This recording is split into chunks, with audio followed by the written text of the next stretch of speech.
that exist within the Nigerian system that allow or enable the environment for the violation of religion. Good to see you too.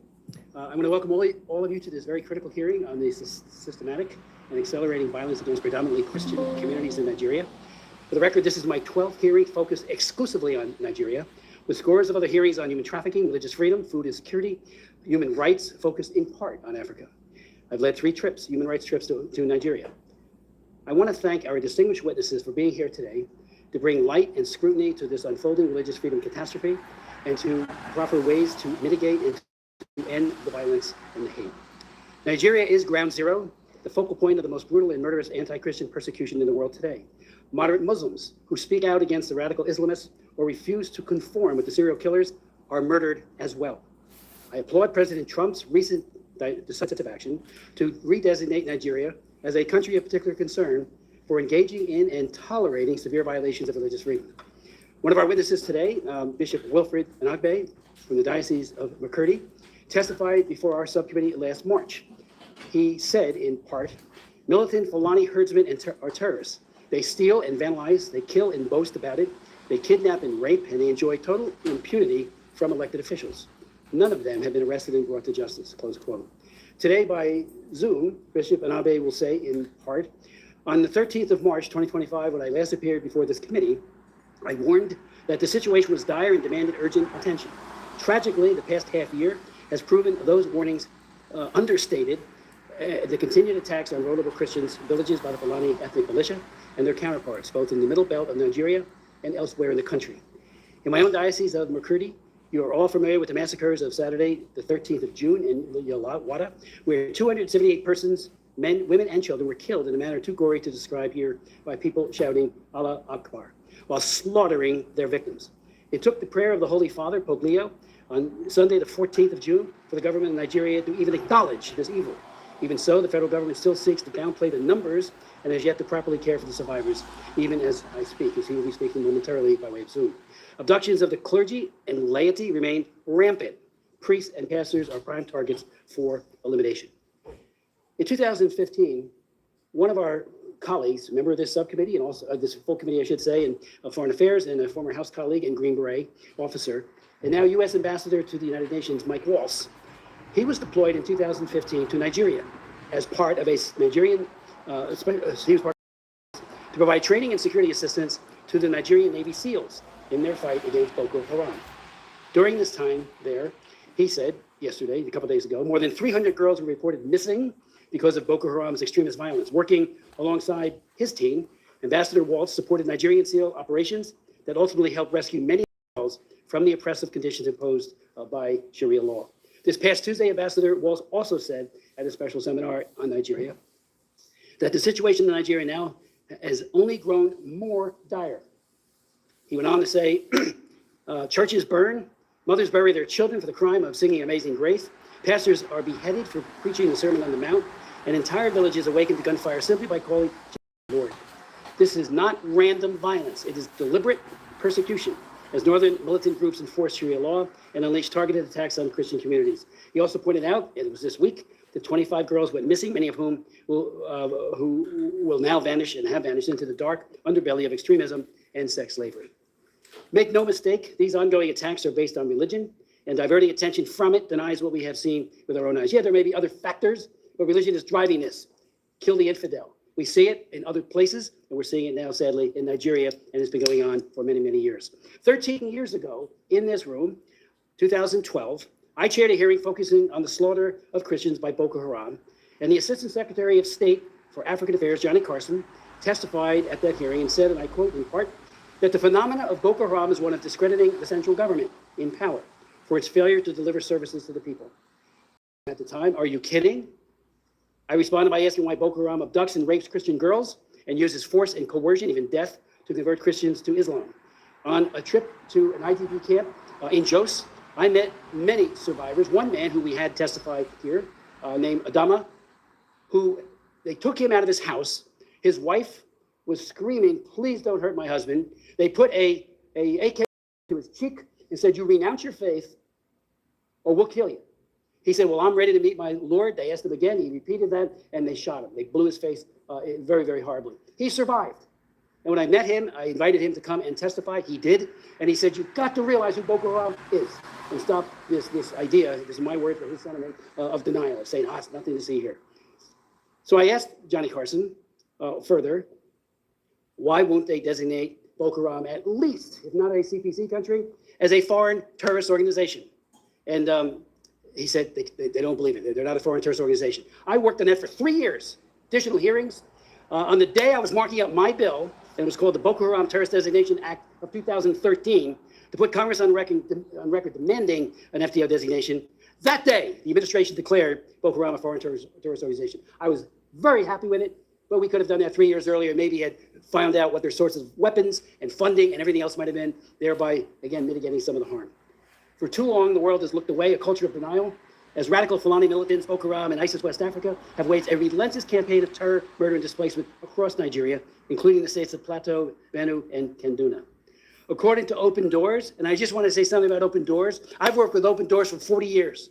I knew the founder, Brother Andrew, an absolutely honest and committed man, and that organization to this day continues to speak truth to power all over the world, including in Nigeria.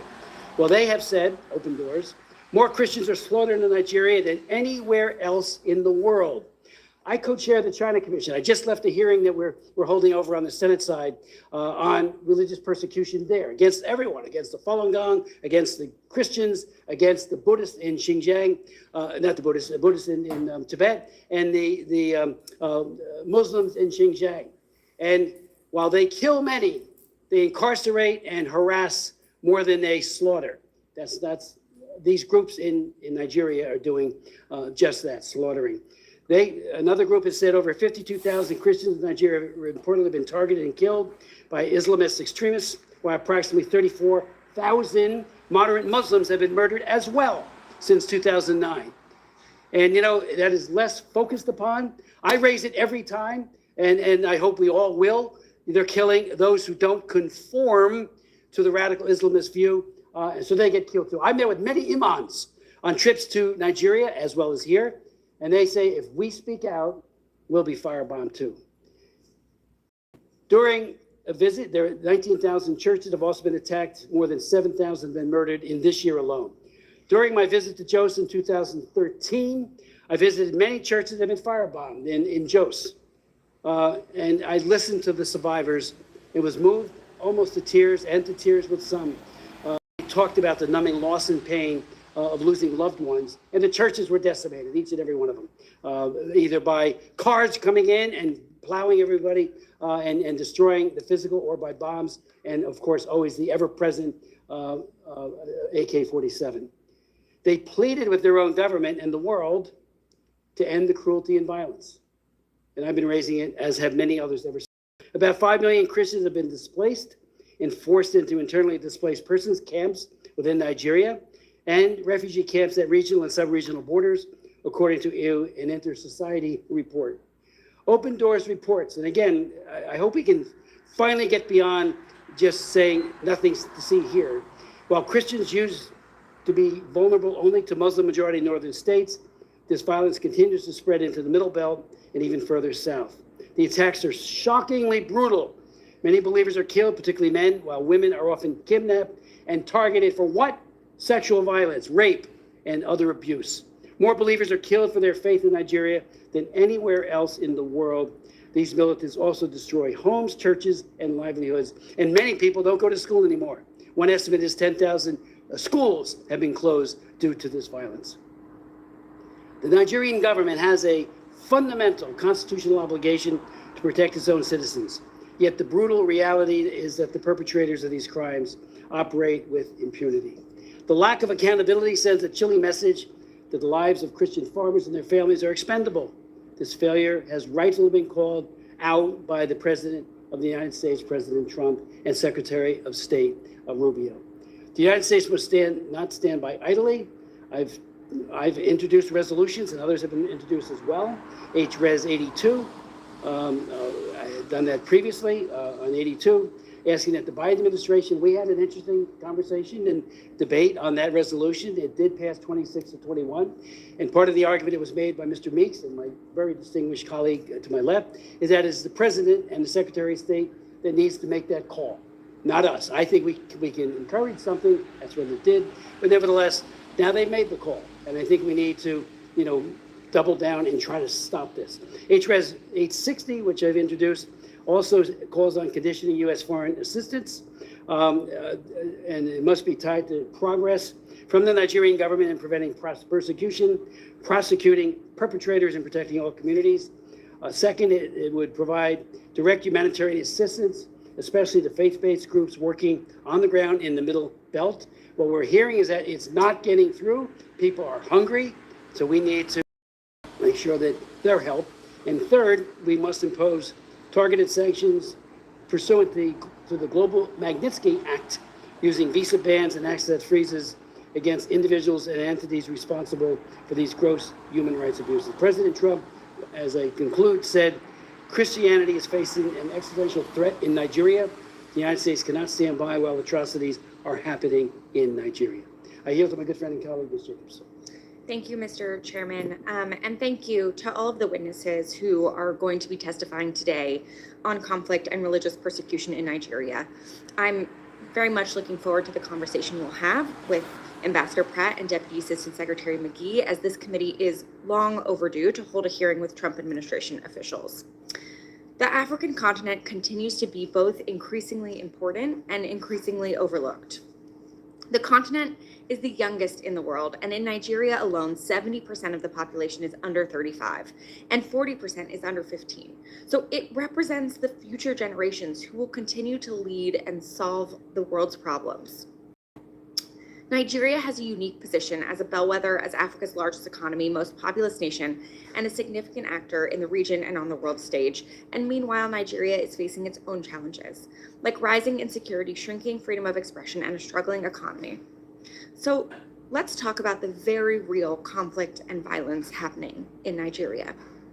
Nigeria is facing multiple different security challenges in various parts of the country, including violent extremist groups in the Northeast, criminal banditry in the Northwest, and across the country, farmer-herder conflict in the Middle Belt, and other intercommunal violence in central and northern regions. Several factors are driving these conflicts. Yes, ethnicity and religion play a role in some cases, but other dynamics like poor governance, resource competition, climate change, and population pressures are important drivers that need to be addressed. I appreciate the chairman's passion on this and his long work on Nigeria. I think it's a distortion to say that what we're trying to say is that there's nothing to see here. In fact, there is something to see here. There is very real conflict and violence that we need to address. I've been working on addressing conflict in Nigeria since 2013, 2014, when I was part of the counter Boko Haram strategy at the State Department. The violence impacting both Christian and Muslim communities is real, and the Nigerian government can and should do more to address it. I was horrified to learn of the killing of 2 people and the kidnapping of the pastor and a worshiper at a church in Kwara State. And this came only a few days after, as the chairman mentioned, criminal bandits kidnapped 25 girls in Kebbi State. But it is counterproductive to adopt oversimplistic narratives about the multiple complex overlapping security challenges and violence across the country. The victims in the Kebbi State kidnapping were all Muslim girls. So violence affects everyone, and false narratives perpetuate harmful stereotypes and motivate tensions and violence based on religious identity. Distorting what's happening into a solely religious narrative erases the real drivers of violence and makes it harder to implement effective solutions. And it can fuel violence against the very groups the Trump administration claims it wants to protect. That's why I'm alarmed by President Trump's rhetoric about this violence and threats to go into Nigeria, guns a-blazing, and to wipe out terrorists. We are already receiving reports of increased tensions between Christian and Muslim populations following this rhetoric. President Trump's threat is reckless, and any unilateral military action in Nigeria would be illegal. Congress has not authorized force in Nigeria to protect Christians, and any action without Nigeria's consent violates international law. We also know that a military-first response won't actually address the violence and will do very little to protect Christian communities. As I said, I worked on Nigeria policy since I was at the State Department in 2014, so I know firsthand these security challenges are multifaceted and they require a holistic approach. A military-led approach risks more civilian casualties and impunity, which will only fuel violent extremism more. So we need to use more tools from our foreign policy toolbox if we're serious about helping Nigeria protect its citizens. That means we need to leverage diplomacy and engage with Nigeria on how we can help support their response while pushing for important reforms within Nigeria's institutions. We also need to utilize foreign assistance to fund programs to help prevent violence and address conflict drivers. But the Trump administration so far has hobbled these tools. On the diplomatic front, while I'm glad to see Ambassador Pratt will be here representing the African Affairs Bureau, we still have yet to see even a nomination for an Assistant Secretary for Africa. And we don't have a Senior Director for Africa at the NSC either. There are several emergent conflicts in Africa, including in Nigeria, but also in Sudan, DRC, and across the Sahel and in Ethiopia that demand high-level, consistent, and substantive engagement. Occasional attention from the president, while most of the time welcome, won't be enough to see lasting results on all of these different crises.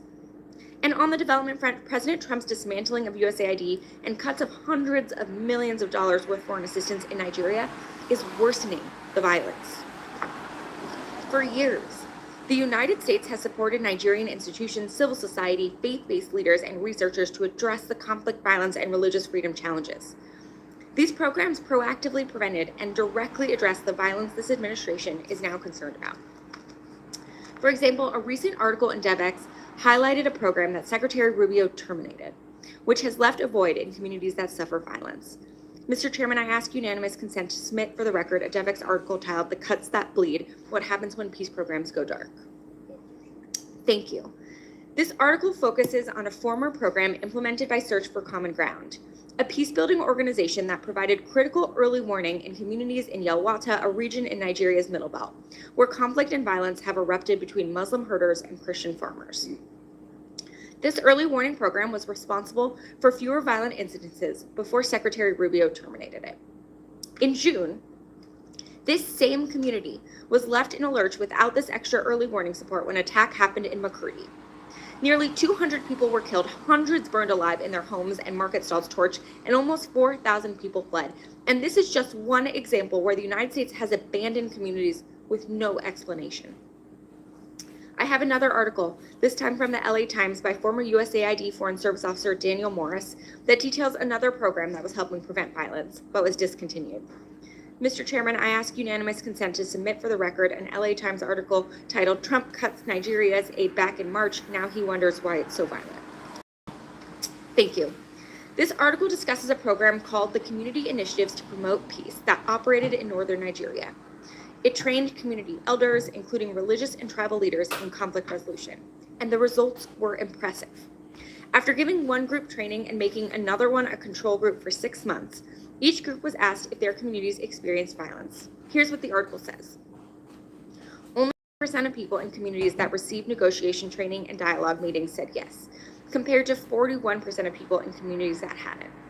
The Nigerians in the treatment group reported feeling more secure, more likely to walk around their communities, and less likely to avoid certain areas than those in the control group. We don't always see these kinds of results. So the fact that we were and the administration eliminated this program is incredibly short-sighted and counterproductive given their apparent interest in this issue. So if we want the United States to help prevent and address conflict in Nigeria, we can't pull back and eliminate our tools like President Trump has done. I urge the administration to reverse these decisions, nominate people at senior levels to work on Africa issues, and commit to working on this seriously, not just through a few Truth Social posts. So I look forward to hearing the testimony of Ambassador Pratt and Deputy Assistant Secretary McKee on what the State Department is planning to do to address the violence in Nigeria and how it plans to partner with Nigeria on doing so. And lastly, while I'm glad we have our witnesses here to discuss Nigeria today, I would be remiss to not also raise Sudan, since this is our first time with the State Department witnesses in front of this subcommittee this Congress, and we still have not had a budget hearing. The situation in Sudan is horrific. And while I'm glad to see this war finally getting high-level attention from President Trump, I look forward to hearing from Ambassador Pratt about what the department's plan is to both make a deal that brings a lasting end to the war in Sudan and invest in a real peace process for the Sudanese people. Thank you. I yield back. We will now receive a testimony from Bishop Anabe. He is leaving for a major speech in Germany, and will miss his flight if we wait until thankfully our two very distinguished witnesses from state have agreed, because normally the protocol is they go first, and I do thank them for that. But I'd like to welcome Bishop Anagbe back. He gave very compelling testimony back in March, and we all appreciated that very much. But he is in Benue State. He was ordained a Catholic priest in August of 1994, and Pope Francis elevated him to bishop in 2014. So, Bishop Anagbe, the floor is yours. Thank you very much, Mr. Chairman, Congressman Smith, the Most Reverend Wilfred Chikwa Anagbe, Bishop of the Catholic Diocese of Makurdi, Benue, Nigeria.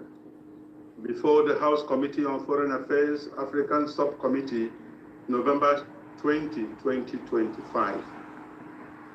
President Trump's redesignation of Nigeria as a country of particular concern, CPC, a serious, well-founded wake-up call. I am here this evening talking that because I have the privilege of witnessing, the privilege of experiencing. I'm not talking as a privilege of opinion. Mr. Chairman, ranking members, distinguished members of the subcommittee, thank you for inviting me back to testify on the escalating crisis of Christian persecution and genocide in Nigeria. 6 months ago, precisely on 13th March 2025, when I last appeared before this committee, I warned that the situation was there and demanded urgent attention. Tragically, the past half year has proven those warnings understated the continued attack on vulnerable Christian villages by the Fulani ethnic militia and their counterparts, both in the Middle Belt of Nigeria and elsewhere in the country. Since my testimony in March 2025, credible reports from organizations monitoring religious freedom, including Open Doors and our own Justice, Development and Peace Commission in Makurdi Diocese, have documented continuing attacks on Christian villages, especially in the Middle Belt states of Benue and Plateau, perpetrated by the Fulani militia. Thousands more have been displaced, some adopted or subjected, with entire villages razed and churches destroyed. My own village of Aondana in Well West local government was attacked and several of my relatives killed on May 22nd, 2025. An entire convent of Reverend Sisters of the Clarissia Ministry was displaced, along with the local Catholic parish. Within the days following that attack, nearby villages like Naka also witnessed attacks. In fact, on the 24th May 2025, one of my priests, Father Solomon Atongu, was shot and left to die in the pool of his blood, while those traveling with him were adopted. Though he survived the attack, he is unable to walk freely because he has a broken bone. A few weeks before, on Palm Sunday, April 13, 2025, with the attack occurring late that night into the early hours of April 14th, Fulani militants launched a coordinated assault on Christian communities in Plateau State, Nigeria, primarily targeting the village of Zike in the Basa local government area near Jos. This incident was part of a broader wave of violence in the region during Holy Week, targeting Christians as they prepare to celebrate one of the most holy, important feasts in our church. In my own diocese of Makurdi, you are all familiar with the massacres of Saturday, 13th June in Yellowater. We had 278 persons, men, women, and children were killed in a manner too gory to describe here by people shouting Allah Akbar. were slaughtering their victims. It took the prayers of the Holy Father Pope Leo XIV on Sunday, June 14th, for the government in Nigeria to even acknowledge this evil. Even so, the federal government still seeks to downplay the numbers and has yet to properly care for the survivors, even as I speak. Adoptions of clergy and laity remain rampant. Priests and pastors are prime targets for elimination. On 17th November 2025, another priest from Kaduna Archdiocese was kidnapped while his brother was shot dead and others taken into captivity. On the same day, a school was kidnapped, attacked in Kebbi State with many kidnapped, and the vice principal of the school was killed. Reports are also rife of the capture of a brigadier general of the Nigerian army with some army officers and soldiers by the Islamists. This is the daily experience of many Christians in Nigeria. Violence is spreading southward, displacing millions and destroying farmland, creating a humanitarian crisis compounded by food insecurity. Attacks by Fulani militants, Boko Haram, Islamic State of West African province, ISWAP, have intensified not only in the Middle Belt and northern states, but spreading southward and targeting Christian communities with impunity. We hoped the CPC designation by President Trump at the end of October might stabilize the situation, but instead it is deteriorating into one of the most later periods for Nigerian Christians in recent memory. Like it is now commonly acknowledged, Nigeria remains the deadliest place on earth to be a Christian. More believers are killed there annually than in the rest of the world combined. Yet, perpetrators face little accountability, and the Nigerian response since the CPC designation is to unleash vain glory speakers and willing tools to spin the narrative and make false equivalencies about Muslim deaths. But I would like to ask the question here, who is killing the Muslims up north? Is there any Christian militia displacing millions and occupying lands in Nigeria? The government of Nigeria's silence and refusal to engage in the fate of continued killings and displacements has deepened feelings of abandonment among the people. The national leadership appears disengaged, treating the Christian genocide report as a non-issue of considering it a national emergency. This lack of political will undermines trust in government institutions and fuels perceptions of complicity or indifference. Mr. Chairman, honorable members, allow me to briefly mention another point so close to my heart, the humanitarian and social impact of this genocide. In the Middle East alone, millions of internally displaced persons remain in camps, unable to return to their ancestral lands. This threatens cultural continuity, religious and economic survival. The psychological trauma of survivors of these attacks is immense, with little access to counseling or rehabilitation. Widows, orphans, and survivors face ongoing threats. Girls and women endure sexual violence as a weapon. So many others resort to unsafe coping mechanisms for daily sustenance, destroying families, guarantees that no more Christians will be born from so many traumatized women. This is one of the elements of genocide, securing the disappearance of a group by longer-term measures other than murder. Without quick intervention, Christianity risks elimination in parts of northern and middle belt Nigeria within a very short time. Let me put it on record here that on behalf of millions of Christians in Nigeria and in the diaspora, we want to thank President Donald J. Trump for his bold leadership in designating Nigeria as a CPC. I commend you, Mr. Chris Smith, and this subcommittee's ongoing leadership and the recent U.S. designation of Nigeria as a country of particular concern. It is a vital step, but must be backed by serious action. 1, using the Magnitsky Act for targeted sanctions on Nigerian government officials and others tolerating or condoning Islamic violence in the country. Tie security and other development or humanitarian aid to measurable protection improvements. Expand humanitarian support for IDPs. The IDPs must return to their ancestral homes and lands with security guarantees by the Nigerian government.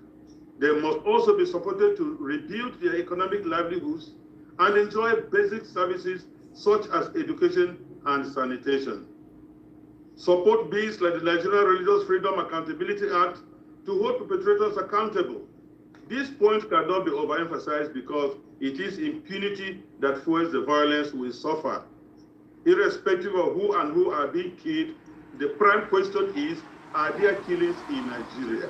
And the government should stop it. International advocacy, work with allies to press Nigeria at the UN and ensure discriminatory laws and blasphemy laws are eradicated or expunged from the Constitution. Closing call to action. The CPC designation has brought immense joy, hope, and spiritual resilience to communities under siege in Nigeria. The Christian faith-based organizations remain among the few sources of relief and encouragement, filling the vacuum left by government inaction. However, the church alone cannot stop the killings.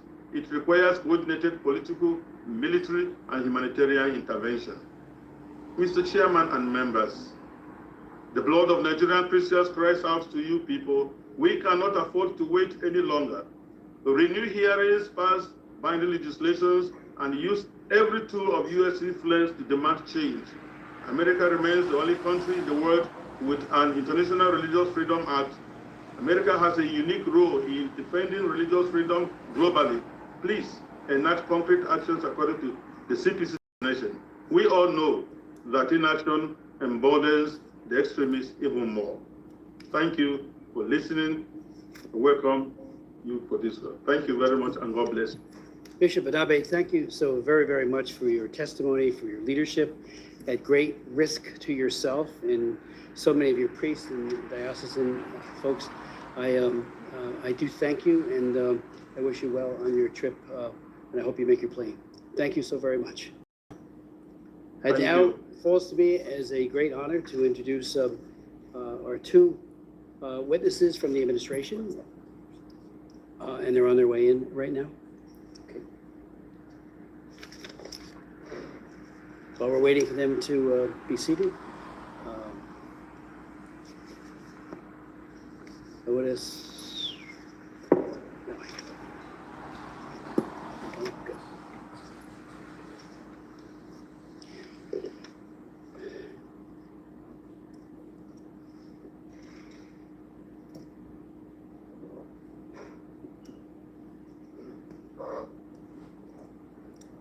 Thank you so much, gentlemen, for being here. And let me introduce Ambassador Jonathan Pratt, who is the Senior Bureau Official for the Bureau of African Affairs. From January 2023 to 2025, he served as the Bureau's Principal Deputy Assistant Secretary. Prior to that, he was U.S. Ambassador to Djibouti from 2021 to 2023. He is a recipient of the Presidential Rank Award, a Distinguished Honor Award, the Director General's Award for Reporting, and the James Clement Dunn Award for Excellence, and he has spent a lifetime working very effectively on African issues. Thank you, Ambassador Pratt, for being here and testifying. Then we'll hear from Jake McGee, who joined the Department of State in April of 2025 as Deputy Assistant Secretary in the Bureau of Democracy, Human Rights, and Labor. Prior to joining the department, Mr. McGee was an attorney at the global law firm in Washington, D.C., and spent several years in the Middle East as an executive recruiter and taught English in a refugee camp in northern Jordan. Without objection, your full bios will be made a part of the record. Ambassador Pratt, the floor is yours.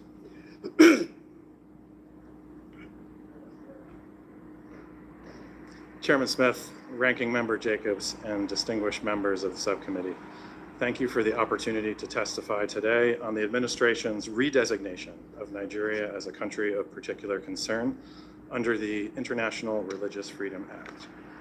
In June of this year in Benue State, Nigeria, Fulani militants armed with guns and machetes set homes and food stores ablaze and locked families inside burning buildings, killing over 200 Christians. Witnesses reported assailants shouting Allahu Akbar as they assaulted St. Joseph's Church. The Fulani militants targeted Christian farmers, many of them internally displaced persons, already seeking refuge from previous violence. Benue State Governor Hyacinth Ali recently warned that his state is, quote, under siege and being attacked by terrorists and bandits, highlighting the Nigerian government's failure to intervene. The scale and brutality of violence facing Christian communities is tragic and unacceptable. It represents a serious failing on the part of the authorities. Similarly, on December 23, 2023, a series of coordinated attacks began and continued into Christmas morning in Plateau State. The attacks resulted in hundreds of victims. Many were women, children, and elderly unable to flee. At least 8 churches were destroyed. Plateau State communities are still reeling today from the overt religious-based violence of those attacks and their unanswered calls for help. The Nigerian government must do more to protect its Christian citizens who are being targeted and killed. Terrorists, separatists, bandits, and criminal militias in Nigeria wreak havoc throughout the country, with ongoing attacks often deliberately targeting Christian communities. In addition to the violent Islamic extremism and banditry experienced in Nigeria's Middle Belt, there has been a surge in violent attacks across northern Nigeria by violent extremist organizations like ISIS West Africa, ISIS Sahel, Boko Haram, Jainim, and Al-Qaeda affiliate Ansaru, and Lakurawa. The ongoing violence is a problem of prioritization for the government of Nigeria. Although its military and police are engaged in taking significant losses in their counterterrorism efforts in the Northeast, the Nigerian government has not done enough to effectively combat violence in the Middle Belt, protect Christian communities, or hold perpetrators accountable. The intent of the administration's approach is to raise the protection of Christians to the top of the government of Nigeria's priorities, especially in the Middle Belt. Nigeria is a key regional partner, Africa's largest democracy and most populous nation, with whom we share economic and security interests.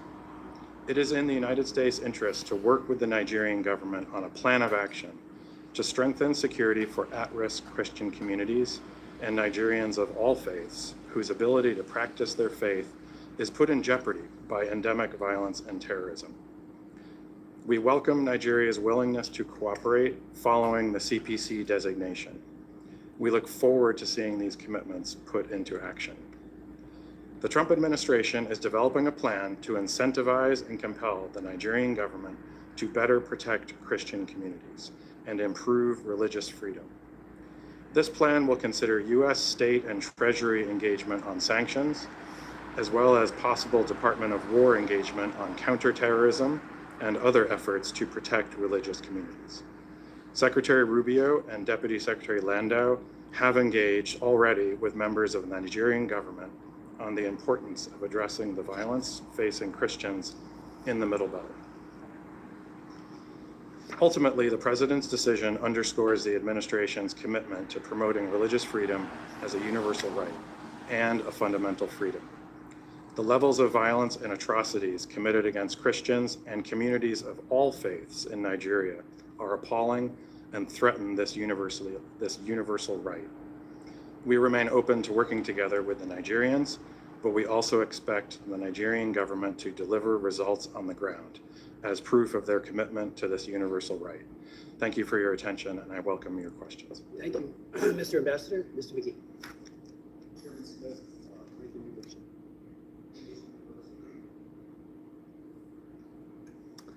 I'll start over. Chairman Smith, Ranking Member Jacobs, distinguished members of the subcommittee, thank you for the opportunity to join my colleague, Senior Bureau Official Pratt, to discuss the Trump administration's decision to redesignate Nigeria as a country of particular concern in accordance with the International Religious Freedom Act of 1998. President Trump's decisive action to designate Nigeria as a CPC made clear that the United States stands ready to champion the rights of Christians and protect them from religious persecution. The religious freedom situation in Nigeria is well documented in the annual IRF reports. The IRF Act, designed by Congress nearly 3 decades ago, establishes religious freedom as a U.S. foreign policy priority and mandates that the president call out religious freedom violators as a reflection of the importance our nation places on America's first freedom. As my colleague stated, the levels of violence and atrocities committed against Christians in Nigeria are appalling. Particularly in the Middle Belt, these attacks directly target Christian populations. Ample witness testimonies have confirmed attackers used religious language during their attacks and specifically targeted Christians for killing, abduction, and rape. It is clear Nigerians are being attacked and killed because of their faith, and the Nigerian government must uphold its duty to protect them. The United States stands with civil society and religious actors brave enough to speak about the tragic violence and discrimination they face in Nigeria. When Bishop Wilfred Anagbe and Father Remigius Eyula testified before Chairman Smith's hearing last March about religious freedom, these two courageous religious leaders reported they received threats rather than protection from the Nigerian government. But the United States listened, and we will continue to listen and act until the Nigerian government protects religious freedom, strengthens its protections for vulnerable Christians, and holds perpetrators accountable. In addition to these failures, Nigerian officials also continue to prosecute individuals for alleged blasphemy, which stands in clear violation of Nigeria's obligation to safeguard free speech. Under the Sharia penal codes enforced in 12 of its states, Nigeria is one of only 8 countries in the world that allows for penalties up to execution for blasphemy, along with Iran and Pakistan, which have long been designated CPCs.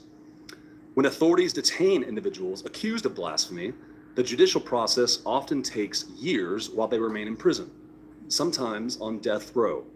Mobs often take the law into their own hands with impunity. For example, in 2022, a mob killed Deborah Samuel Yakubu, a student of Shehu Shagari College of Education, Sokoto, in a heinous attack after she was accused of blasphemy. This young Christian woman's life was taken too soon, yet her murderers remain free. With horrifying reports of discrimination, abuse, torture, disappearance, and even the murder of individuals simply trying to practice their faith freely and safely, religious freedom is not an abstraction, but an obligation Nigeria must uphold. This administration has heard the steady, clarion call from civil society and religious actors about the pernicious impact of the violence on religious communities. The Nigerian government must protect religious freedom, strengthen protections of vulnerable Christians, hold perpetrators accountable, and make measurable progress toward ending this violence against Christians, as well as any Nigerians persecuted for their faith. We greatly appreciate the committee's dedication to shedding light on the situation in Nigeria and support in advancing freedom, religious freedom, not just in Nigeria, but around the world. And I want to personally thank you, Chairman Smith, for your tireless efforts over the decades about religious freedom, and of course, other human rights abuses, including combating human trafficking. So thank you, Chairman Smith. I welcome your questions. Thank you so very much for your testimonies. The phrase incentivize and compel, which you used, Ambassador Pratt, I think is an excellent one. Last night, and I know others met with the delegation that traveled here, and I know they're meeting with you and other at state. The head of National Security Advisor, Rabuda, and his delegation, including the Attorney General, I raised the very significant issue of CPC is not forever. You can get off of it, and everybody who gets put on CPC, or especially including on the trafficking laws, and I wrote them, Trafficking Victims Protection Act, I wrote that in the year 2000. And I have met with more delegations who always say, not us. That's, somebody else is doing the trafficking, it's not us. There's always this culture of denial. And that goes for states that are our allies who get put on that list. And that includes CPC, and as well as countries that are not necessarily our allies, like China, which is both a tier 3 country for trafficking and a CPC country, and has been from the very beginning of implementation of Frank Wolf's famous law the International Religious Freedom Act of 1998. So it's such a familiar refrain, and it flies in the face of evidence, and evidence is what it's all about. The prosecutorial discretion that is not shown in Nigeria to go after and to deploy detectives and protection capabilities from the police, it's just not there. We hear it so frequently, and if it is there, show us. They always say, well, they're bandits, they're this, they're that. But what's the motivation behind Boko Haram? And I went to my opening statement, or remind you, I kept asking the administration then, why do you keep dismissing that this isn't a radical Islamist organization called Boko Haram? Yeah, they hate moderate Muslims too. I've heard that, like I said, from many imams myself, and they certainly hate Christians and will kill them to procure their ends. So I just, we need to have that in all human rights. I found that that's the case. The author of 2 laws on religious freedom. I did the Frank Wolf bill in 2016, which put entities of particular concern, a lot of other things into the law, working with Frank, who's in retirement. Wolf, that champion for religious freedom. And I gotta tell you, every time I talk to a delegation, every single time they deny it. Every time. And after a while, it's like, what's your denial going to be? So last night when I was talking to this high-level delegation, I know some of my colleagues met with them as well, I said, we're just looking for progress. We're standing with your oppressed people. These Nigerians are not Americans. And we do have a very large diaspora. They're wonderful, many in New Jersey, but we're not talking about that. We're talking about in the country, and we stand in solidarity with the oppressed and not the oppressor. And we wrote in the original Religious Freedom Act, and this is very important because they say, well, we're not killing people, we're not doing, well, engaged in or tolerated. When you don't prosecute, when you don't protect, that's toleration, and that's written right into the law as a criteria for designation of CPC. So I know that's what you've done, and I thank you for your due diligence on this. And there are a lot of other groups, left and right, and Amnesty International keeps saying, and I've raised this with the ICC. I've had ICC prosecutors testify at my hearings, particularly on Nagorno-Karabakh, when they were using food as a weapon. We're not signatories to it, but it's out there. Well, Nigeria is. And Amnesty, again, last year, they keep asking, where's the prosecutions for this? Nigeria, Amnesty International petitions the ICC judges to end prosecutors' delaying of justice for atrocity crimes. So are they wrong too? And I do hope that, and without objection, I would ask that article be made a part of the record about Amnesty. So it's very, very concerning, and I do hope that you will know that this is just par for the course. It's just not us, and it gets very, very tiresome. Show us you. Open it all up. How many of you, where are the prosecutions? We hear from so many Christians that they dial into the police and nobody shows up.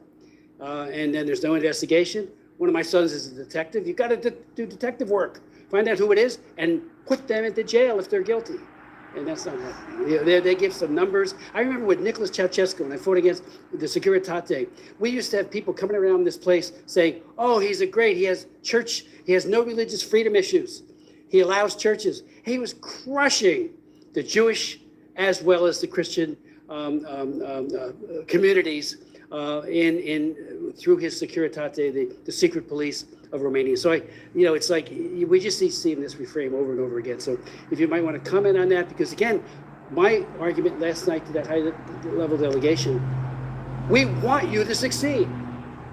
We absolutely want you to rid yourself of this cancer that hates moderate Muslims and absolutely hates and kills as well Christians. Thank you, Mr. Chairman. Well, as you and I discussed yesterday, the designation, we hope, will sharpen minds and sharpen attention to the issue.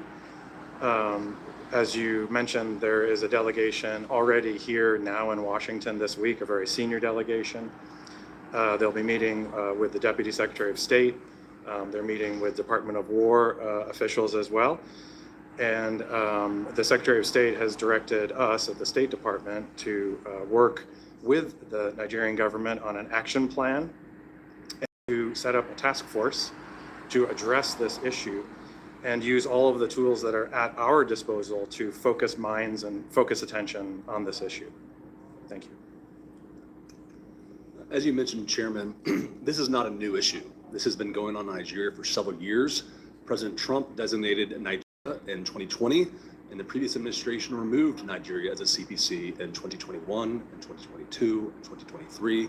And so a CPC designation, as my colleague just mentioned, focuses the minds of people in Nigeria. It puts the onus on the government of Nigeria to take action to protect its own citizens, including people of all faiths, not just Christians. Muslim communities are affected as well, other communities. And so the CPC designation is a step that starts a conversation that leads to greater engagement with the Nigerian government, because ultimately this is their responsibility. Let me just, there is talk, while CPC is not a designation of genocide, there is a very cogent argument to be made that this is a genocide. And I remind people that, again, there's all this denial. I had 3 hearings on the Armenian genocide, and I had, sitting right where you're sitting, Mr. McGee, an ambassador from Turkey, who said, if you recognize, and we had a partisan effort going on this, if you recognize the so-called Armenian genocide, we'll throw you out of your base in Incirlik. And I said, what a great NATO partner you are. It was just amazing. We've seen it over and over again. When I went to Darfur and met with Bashir, we then went to the UN, Human Rights Commission, as it was called then, not the Council. We were flabbergasted that they wouldn't call what was happening in Darfur a genocide. And again, I remind everybody, Article 2 says genocide means any of the following acts committed with intent to destroy, in whole or in part, a national, ethnical, racial, or religious group as such, in whole or in part. It's very clear. Now, we're not talking in CPC about genocide, but when we fought against ISIS, and Jeff Fortenberry did a very serious bill because the administration then would not recognize what ISIS was doing to the Chaldeans, and I went and visited with them in that part of the world. I was shocked that they wouldn't do it. We got a bipartisan piece of legislation passed that did recognize the genocide, and then finally John Kerry said, "Okay, we'll call it what it is." So whole or in part. And that's what's happening here, at least in part. And the president did say he's worried about the extermination if it's allowed to continue onward. So I would like to ask, just for the record, the department has 7 positions vacant in our embassy in Nigeria, including individual rights, religious freedom reports, and the like. I just encourage you to fill those as quickly as possible. I think that would be very helpful if you could. And I yield to Ms. Jacobs. Thank you, Mr. Chairman.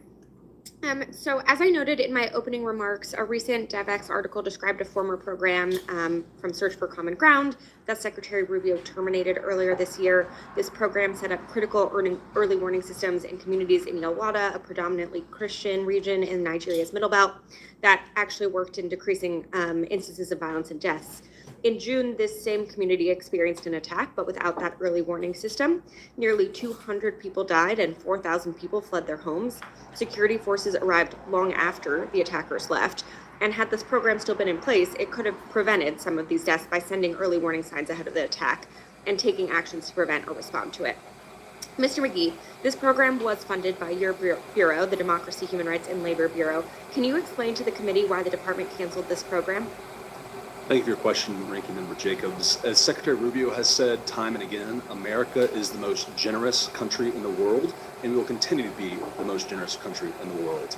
We are looking at every option to stop this atrocious violence, but ultimately the violence will be stopped by the Nigerian government. Okay, in terms of programming, will you recommend restarting this program to the Secretary? So to your question, Ranking Member Jacobs, we do have ongoing program, including early warning and early response systems that are effective across the Middle Belt, and they have saved lives. And so we have a lot of tools at our disposal, in DRL and across the State Department that is not just assistance, but is security, that is economic engagement. Across the State Department, we're reviewing every single tool that we have to make sure that this violence stops. But ultimately, America can partner with the Nigerian government, but the Nigerian government must take responsibility and protect religious freedom for all communities, especially Christians right now who are suffering disproportionately. So my understanding is that most of those programs have been canceled, but I look forward to hearing from you which of those programs have continued to be funded and which you intend to restart.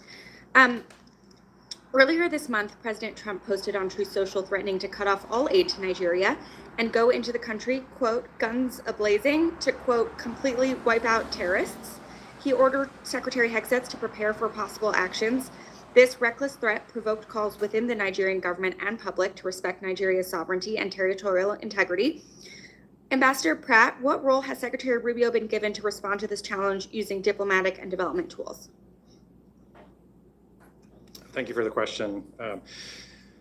The Secretary of State, as I mentioned, has directed us to come up with a comprehensive plan using all of the tools that are at our disposal, primarily diplomatic, but also security, also assistance, cooperation programs. This would span from security to policing to economic. We want to look at all of these tools and have a comprehensive strategy to get the best result possible. Great. We will look forward to seeing that strategy. There were public reports that AFRICOM has laid out 3 potential military options. What is the status of this decision at an interagency level?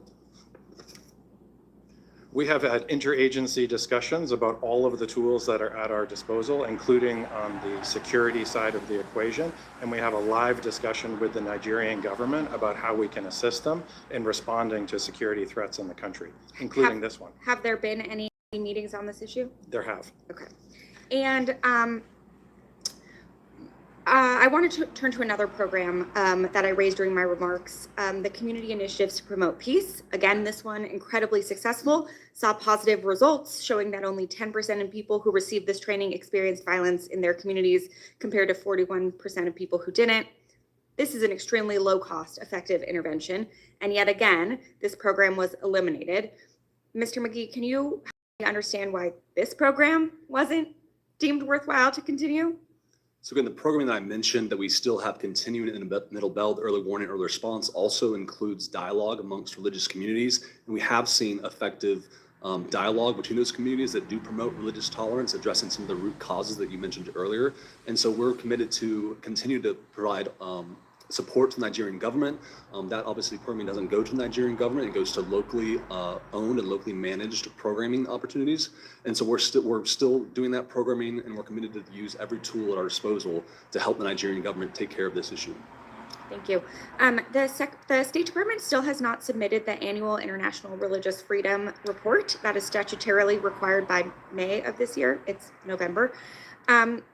This committee has not seen this administration's analysis, therefore, of the situation in Nigeria or actions taken in support of religious freedom. Mr. McGee, when will we see this report? When will the State Department submit it? So as you mentioned, Ranking Member Jacobs, the IRF reports are a valuable tool to give an overview of religious freedom in every country around the world, and to tell the Nigerian government steps they can take and the situation on the ground. So we're working on those and will be released soon. There's also, of course, the human rights reports that have been released that are a snapshot or an overview of the human rights condition in every country around the world, 198 countries and territories. And so we're committed to releasing the IRF reports as soon as they're ready. Okay, great. In mid-October, Senior Advisor Boulos stated that Boko Haram and ISIS are killing more Muslims than Christians. What is the State Department's assessment? Have these groups killed more Muslims or Christians? And what evidence is the State Department citing that Christians in Nigeria are at specific grave risk of atrocities? So President Trump has made clear that we are to respect and promote religious freedom for all communities. In Nigeria, there is a particular problem of targeting of Christians, and they have suffered a disproportionate number of killings compared to their population, especially in the Middle Belt. And when we see attackers chanting religious slogans, churches being destroyed to the tune of thousands of the last several years, thousands of Christians being killed, and particular targeting on Christian holidays like Christmas and Easter and other holidays. This shows there's a religious component targeted towards Christians in particular.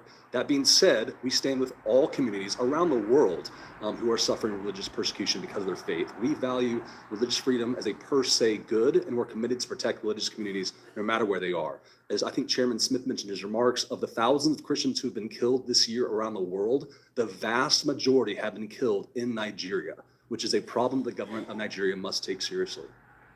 Okay. I disagree with your assessment, but I look forward to seeing the report that has it all laid out. Last question, Ambassador Pratt. Yesterday, President Trump announced this administration would start focusing on trying to end the war in Sudan. This is a welcome development, and I hope you all are successful. I am, however, concerned that the sporadic high-level attention without the appropriate staff at the working level will not be enough to bring a sustained end to the war or transition to a real peace process that includes Sudanese civilians. Could you share more about the State Department's strategy to bring the war in Sudan to an end? How many people on our team are dedicated to this portfolio? Has there been an NAC meeting about this recently? Will there be shortly? How can we be sure that this will be a sustained approach? Thank you very much, Ranking Member Jacobs. I'm very proud to have fought very hard to retain all of the staff in the Africa Bureau during the recent reorganization that the State Department undertook. We were able to present very convincing data about the understaffing historically in the Bureau. And so not only did we retain staff, we also gained additional staff to help on the assistance side. On Sudan, we retain a very large office by State Department standards focused on Sudan, and we are very lucky to have Senior Advisor Bula, who has brought high-level White House attention to two key issues for us, which is Eastern DRC, as you know, and Sudan. Senior Advisor Boulos has also worked on other issues to bring profile and attention to them. And so we welcome the President's comments and profile in his meetings with the Saudi leader yesterday to draw attention and resources to this issue. Okay. Listen, I know you all are doing what you can. AF is mostly intact. Staff bandwidth is still limited by USAID cuts at embassy and the cut to the Bureau of Conflict and Stabilization Operations that I know was working hard on this issue. And the administration has yet to name a special envoy for Sudan. So I look forward to continuing this conversation to make sure that you all have what you need to be successful in this endeavor. Thank you, Mr. Chairman. I yield back. Mr. Baird. Thank you, Mr. Chairman, and I want to thank our witnesses for being here. My question deals with the responsibility, and we've heard a lot about that already, of the Nigerian government for putting an end to this prosecution or persecution. So has the United States really been able to see any progress in terms of the Nigerian government recognizing a duty on its part to reduce this persecution and targeted violence? And to what extent, if any, has the government's accountability made any improvement in reducing these persecutions? So as I mentioned in my opening statement, thank you for your question, Representative Baird. The Nigerian government has to do more. There have been attacks where 0 perpetrators have been held to account and 0 prosecutions. Heinous attacks that cost lives, that drive people out of their homes. There are hundreds of thousands, if not millions, of internally displaced peoples, and those individuals who caused that displacement have not been held to account. So as SBO Pratt mentioned, we're having high-level engagement with the Nigerian government. We have a great partnership on a lot of issues like security, trade, other things, but we're encouraging them to actually take ownership of this responsibility and prosecute the criminals and terrorists who have perpetrated this persecution. So do you feel like there's any movement on the part of the government, Nigerian government, to do that, to move to protect their people? I mean, I just wanted a hint of whether they're moving that direction or not. So I think President Trump took bold action in redesignating Nigeria as a CPC, and that, I believe, has gotten the attention of the Nigerian government. We're engaged in high-level dialogues with them, including this week at the very highest levels. We're planning engagement on the ground, both through our embassy there and other trips, to make sure that Nigerians here are very important message that they have to do better. So I think we're making progress in the right direction. President Trump's bold action on the CPC designation was an important step. It's gotten their attention in the Nigerian government, but we need to do a lot more. So, Mr. Pratt, I want to delve a little deeper into that CPC designation that he just mentioned. And you know, the Trump's administration was designated Nigeria as a CPC. So do you anticipate the administration will be less likely to issue a waiver in the current administration as opposed to President Trump's first term? And if the president does not issue a waiver this time, do you think that the lack of a waiver now will apply to the necessary pressure to the government to reduce these persecutions? Thank you very much. We are putting together, as I mentioned, a comprehensive plan to use all the tools available. And so I expect, as we're cooperating with the government of Nigeria on what those tools will be, if there is specific US government programs or assistance that will require a waiver and agreement in our cooperative relationship with the government of Nigeria on what will be effective and successful, that we may need to seek waivers for some programs. There may be other programs that we will not seek waivers for. Thank you. Mr. McGee, do you have any comments in that regard? I would just echo what SBO Pratt has said, that we're engaged in high levels, and if waivers are needed for certain programs, we're willing to do that. But the important thing is to get the Nigerian government's attention, including about the Sharia law that still exists in the 12 northern states, up to and including the death penalty as a device of punishment. And so we're having frank conversations with Nigerians at all levels of government and are committed to do whatever it takes to continue to encourage them to take actual action and not just talk. So I thank both of you for being here, and Mr. Chairman, I yield back. Thank you very much. Ms. Jayapal. Thank you, Mr. Chairman. I want to thank our witnesses for being here this morning. And before we turn to Nigeria, since this is the first time we have you in front of us, in front of the committee, I just want to quickly talk about Sudan, because I do think this is so critical. And the humanitarian situation there, the incredible numbers, I mean, 400,000 killed, over 11 million displaced, 30 million in need of humanitarian aid. This is just a stunning crisis, and I did want to appreciate the administration's recent comments on this, particularly Secretary Rubio, when he called for action to cut off the supply of weapons to the Rapid Support Forces.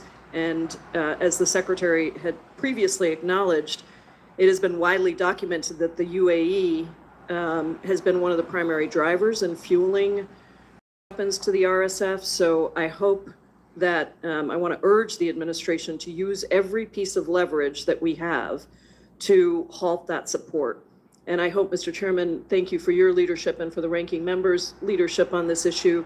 I hope that we can take up the bill from Representative Meeks and Representative Jacobs. I know it was on our agenda, but I think it's important for us to take up that bill at the earliest opportunity, because this is a moment for us, I think, to all focus on the horrific crisis there. So just want to urge you to do everything you can, and we are spending a lot of time on this issue. I have a lot of constituents who are directly impacted by this in the Sudanese diaspora. So thank you for that.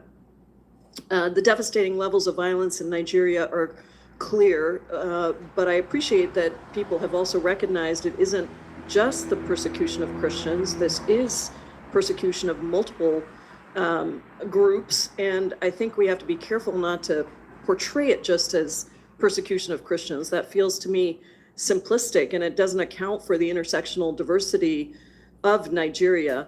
Certainly religion is a contributing factor to the violence, but a review by the Search for Common Ground found that in Nigeria's Middle Belt region, religion was not a primary driver of conflict. Instead, violence has been directed against both Christians and Muslims, regardless of religion, at the hands of armed terror groups like Boko Haram and ISIS West Africa, or fueled by differences in lifestyle between farmer and herder groups, compounded by climate change and governance issues.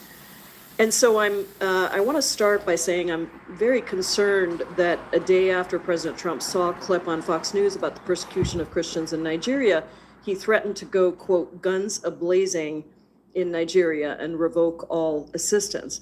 That would include all global health funding, despite Nigeria accounting for over a quarter of annual malaria deaths a year. and being home to the world's third largest population living with HIV. These are all issues I worked on in Africa long before coming to Congress. In response, the Nigerian government criticized any action that would violate Nigeria's sovereignty and territorial integrity. I know, Ambassador Pratt, that you've spoken about some agreements, some conversations and a task force with the Nigerian government, but can you tell me under what authority would the U.S. military strike inside of Nigeria? Well, the Secretary of State, and thank you for the question, Congresswoman. The Secretary of State has directed us to put together a comprehensive plan that uses all tools at our disposal, including security and Department of War. And this would be primarily focused on the security that we are providing to the government of Nigeria and how they are deploying their assets.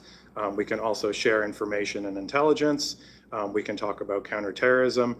And so those are the tools that we are primarily looking at in our strategy. Don't you think it would have been appropriate to have the task force discussion and the alternatives presented prior to the president going on Truth Social and saying we're going to go guns a-blazing into Nigeria? We've been working on these problem sets in Nigeria for a long time. We have a lot of programs of assistance in the country. They did undergo a foreign assistance review, but many of them continue, and we want to make sure that we're using them strategically to get the best outcomes. Very diplomatically said, Ambassador.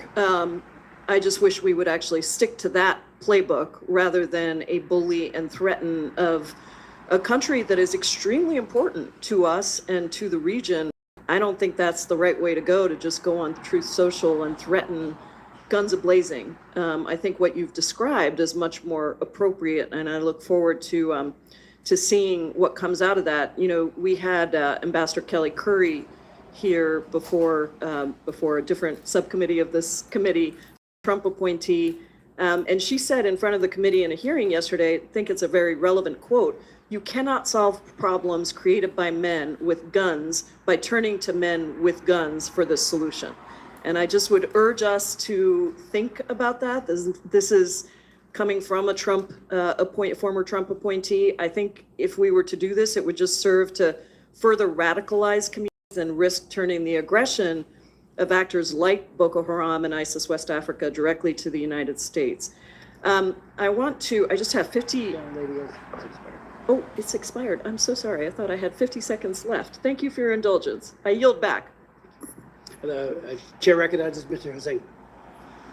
Thank you, Chairman Smith, and I'm going to deviate a little bit from my written remarks, much to the chagrin of my staff, but I feel it needs to be addressed right from the very beginning. The simple fact is radicalized Islamists are running amok in Nigeria. They're terrorizing moderate Muslims, they're terrorizing Christians, and they are targeting Christians. That cannot be disputed.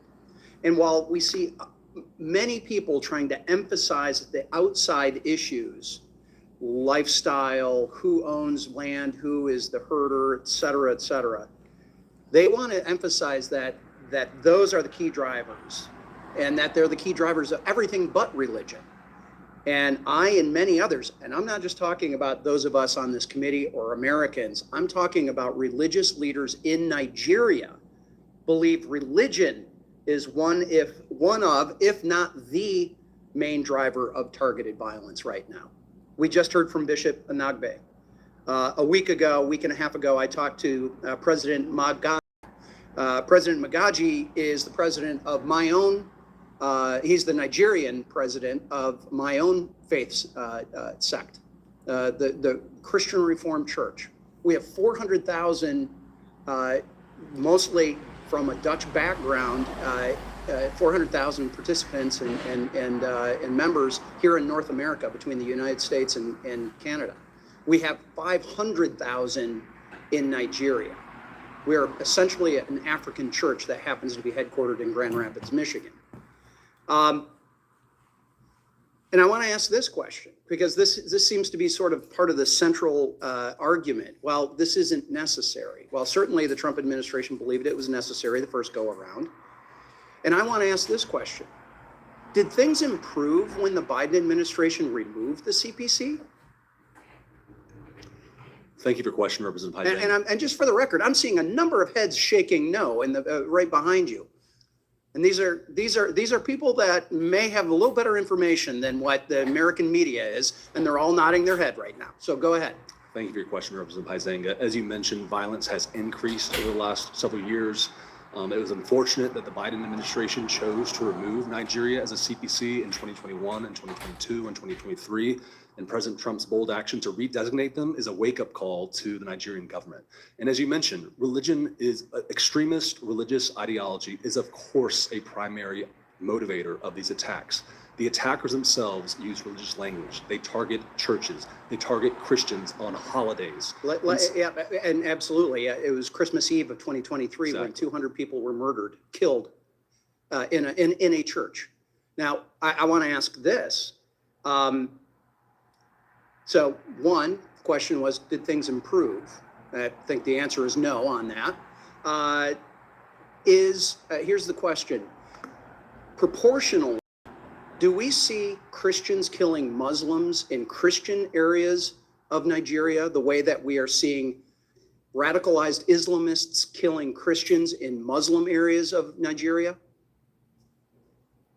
What I can tell you, Representative Huizenga, is that Christians are disproportionately targeted based on their population. Exactly. And by the way, for those that you can't pick up with the microphones, there's audible yeses behind you. Again, the people that are watching who are nodding their heads. Why? Because they have lived this.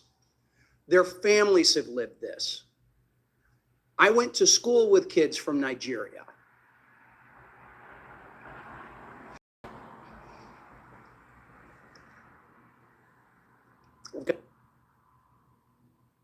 Neighbors who've been missionaries there, who have family there, who have friends there, who know this is going on. Yet we've got not just the mass media, we got people within Congress denying that this is happening, or certainly de-emphasizing it. It ought to be outrageous that it is Christians, moderate Muslims, anyone being terrorized by these Islamists in Nigeria, and we've got the Tinubu government sitting back and not doing enough. And I recently just was interviewed by Nigerian television, Arise TV, and that was really their question. Is the Tinubu government doing enough? And I had to answer, no, they are not. And I do not understand how a delegation can come here to the United States and downplay and come up with all of these other excuses as to why this is allowed to happen. It should be rejected and should be called out for what it is. And I've got a couple of other questions that my time has expired that I'm going to have to go and ask for them in written responses. But one of them I need to highlight is in Benue State, there's 1.4 million people who are considered internally displaced. Understanding that the administration has supported refugee assistance in dozens of other countries since taking office, what humanitarian assistance support are you providing or plan to provide to the IDPs in Benue and Taraba states, where many of those Christian communities reside? And I'll have to take the answer in writing. And Mr. Chairman, with your indulgence, just to show the breadth of this, I want to submit for the record remarks from the chairman of the Financial Services Committee, French Hill from Arkansas, who also serves on the House Permanent Select Committee on Intelligence, the Intel Committee. And I serve as vice chair of the Committee of Financial Services. This is where many of those sanctions originate and the enforcement. And I will say this, sanctions are only as good as your willingness to enforce them. And as the chairman has pointed out, there are ways to get out of those sanctions. And that's through correct your behavior. So with that, Mr. Chairman, I'd like to submit the letter. Thank you. And with that, I yield back. Chair recognizes Mr. Jackson. Thank you, Chairman Smith. Thank you, Ranking Member Jacobs, and the distinguished members of the subcommittee. Thank you for convening this critical hearing. The crisis in Nigeria demands our clear-eyed attention, not political exploitation. I'd like to thank our esteemed panelists, that have taken the time to come before us today.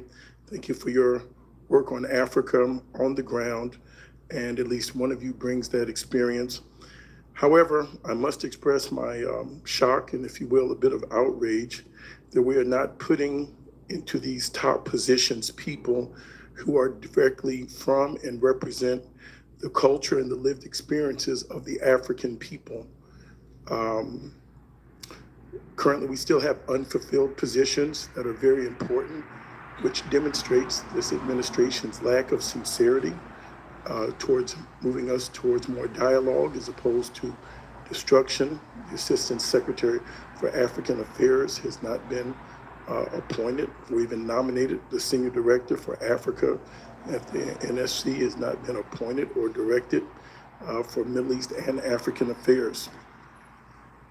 I've had the honor of traveling to Nigeria now for 4 decades and meeting with Nigerians in the diaspora for decades as well. They are unequivocally some of the most tolerant, productive, and loving people that you will ever meet.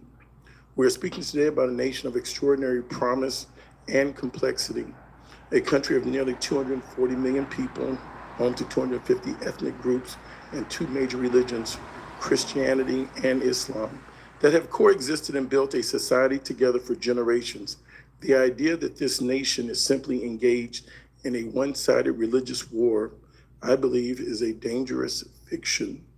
The current government, led by President Tinubu, a Muslim married to an ordained Christian minister, reflects this complexity. Out of the 9 top security chiefs, 5 are Christians, including the Chief of Defense Staff and the head of the Air Force. Nigeria is a diverse, complex democracy, and we must treat it as such. The suffering in Nigeria is immense. The insecurity is a major issue for all Nigerians. We must stand firmly with every victim and survivor. Violence against any person of faith is unacceptable.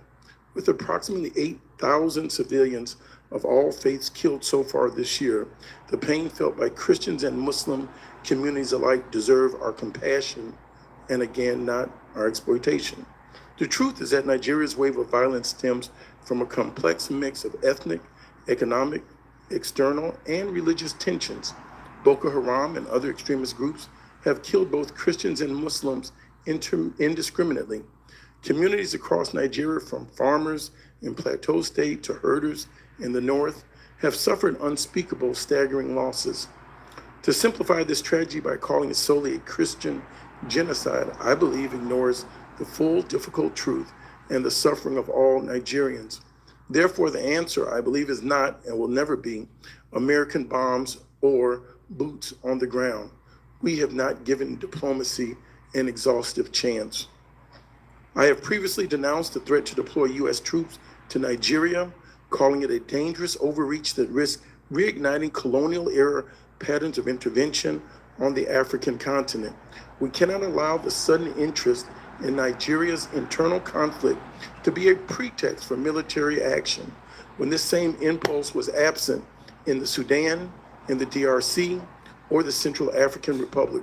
Furthermore, we must address the sheer hypocrisy of a military-first approach when non-military support has been repeatedly undermined. As the New York Times' Nicholas Kristof has rightly stated, Trump aid cuts kill more Christians than jihadists. Deep cuts to the USAID program and global food and health programs have severely limited America's ability to provide the kind of non-military support that was estimated to be saving the lives of more than 250,000 Nigerians each year. When you defund USAID and shut down peace-building initiatives, you leave communities vulnerable. You don't stabilize Africa with missiles. You stabilize it with schools, with clean water, with economic opportunity, with true partnership. The path to peace in Nigeria must come through dialogue, development, and dignity, not denomination. America should be a partner in healing, not a hammer looking for a nail. I urge this subcommittee to prioritize a diplomacy-first approach, fully fund our humanitarian aid and peace-building initiatives, and work with the Nigerian government to eliminate terrorist, criminal groups, securing a safer and more stable future for all Nigerians. Thank you, Mr. Chairman. I look forward to the testimony. I yield back.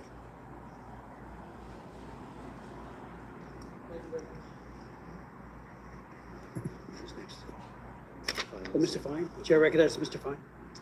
Thank you, Mr. Chairman, and thank you for allowing me to participate today. You know, as I thought about what I would talk about today, I thought of a flag that I saw flown on October 7th, 2023. It said, "First we come for the Saturday people, tomorrow we come for the Sunday people." And as we have this hearing today, I ask myself, how many countries are we going to allow this to happen in until we take it seriously? On October 7th, 2023, people yelling Allahu Akbar attempted to genocide the Jews. A few months ago, people yelling Allahu Akbar attempted to genocide the Druze in Syria. And here we are talking today about another group of people yelling Allahu Akbar trying to genocide Christians. How many countries are we going to have this happen to? How often are we going to allow this to be whitewashed and both siderists until we acknowledge that we have a serious problem that we have out there? You know, I want to thank President Trump for doing this.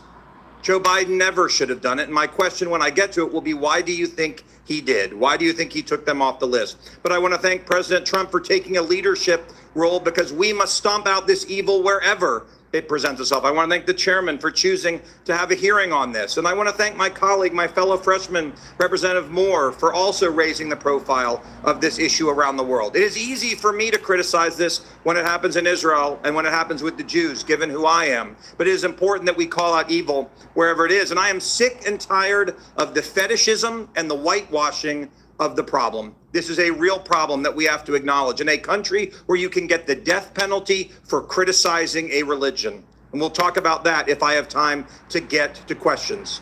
That is not okay. That is not acceptable. That is not a value that America should ever stand by and allow. We're allowed to have whatever opinions we want in this country, no matter how reprehensible they may be. We should demand that from others if they wish for our aid and assistance. But what I'm most tired of is the delusional belief that if we all just sit down around some sort of hypothetical drum circle, as I heard earlier, that we can resolve our differences. People are being killed, and it requires people to stand up and use force to keep them and to make them safe. I'd like to ask the ambassador, since 2009, it's believed 19,000 Christian churches have been destroyed.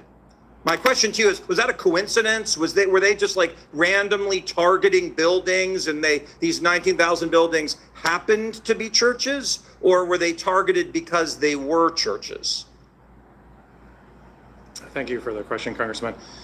As my colleague has said, and the Trump administration strongly believes that there has been a disproportionate number of attacks on Christian communities, which is the reason for the designation. Okay, and so let me follow up with this. Why do you think Joe Biden decided, given this was going on, we're all good, taking this away, everything's going to be fine now? What led to this delusional strategy that led to the deaths of Christian people? I can't speak to that decision. What do you think? I would say that there was probably a discussion around strategic interests, but the performance did not achieve the result intended, which is why this administration has made a decision that we need to see more performance in this area in terms of security for all Nigerians, but especially to tackle this particular problem. Okay. I'd like to ask Mr. McGee a question. What is the administration's position, and how strongly have you encouraged the Nigerian government as it relates to blasphemy laws?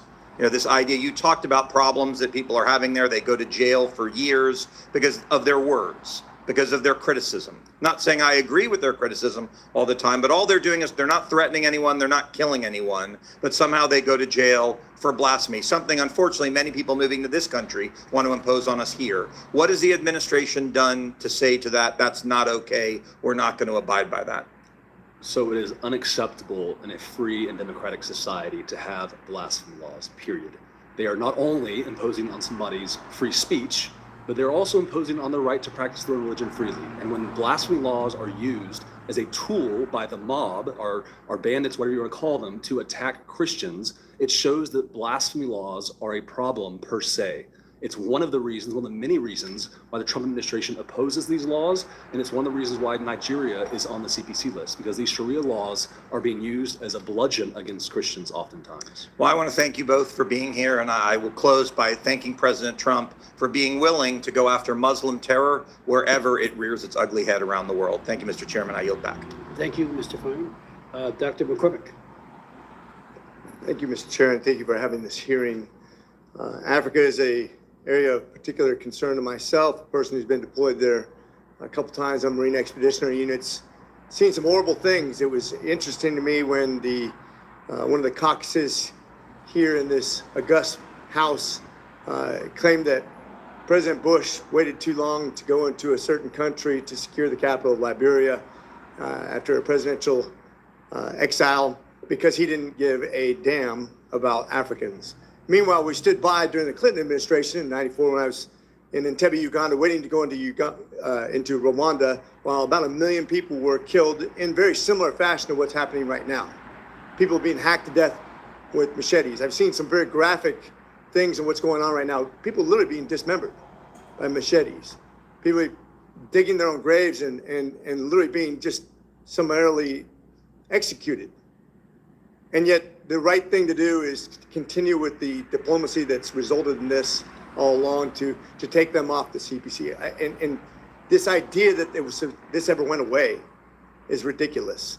We're right now considering selling arms to them, one of the most advanced attack helicopters, the AH-1 Whiskey, the Viper, or it's actually it's a Zulu.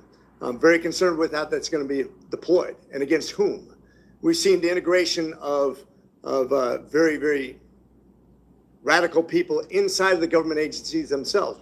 And we've seen this in Afghanistan. When I was in Afghanistan, we saw the same thing, where the bad actors actually get inside of the government agencies and turn upon their own people. Very concerning. We saw Tigran Gambarian, one of my constituents, taken hostage by the Nigerian government and held hostage for several months because of some business dispute they had with somebody in America. Bad acting on the Nigerian government's behalf.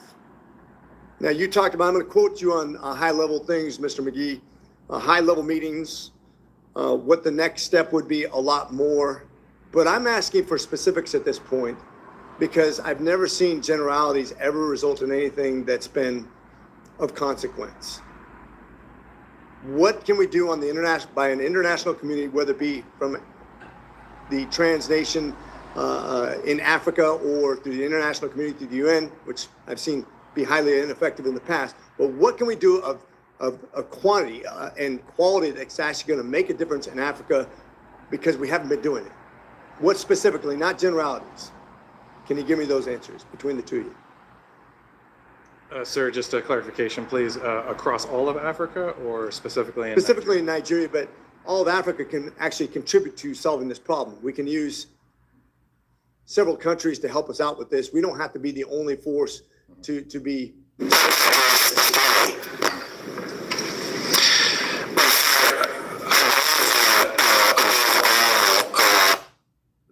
Development and commercial investment in the continent can yield the best dividends, which is one of the reasons why this administration has focused so heavily on our commercial strategy in Africa.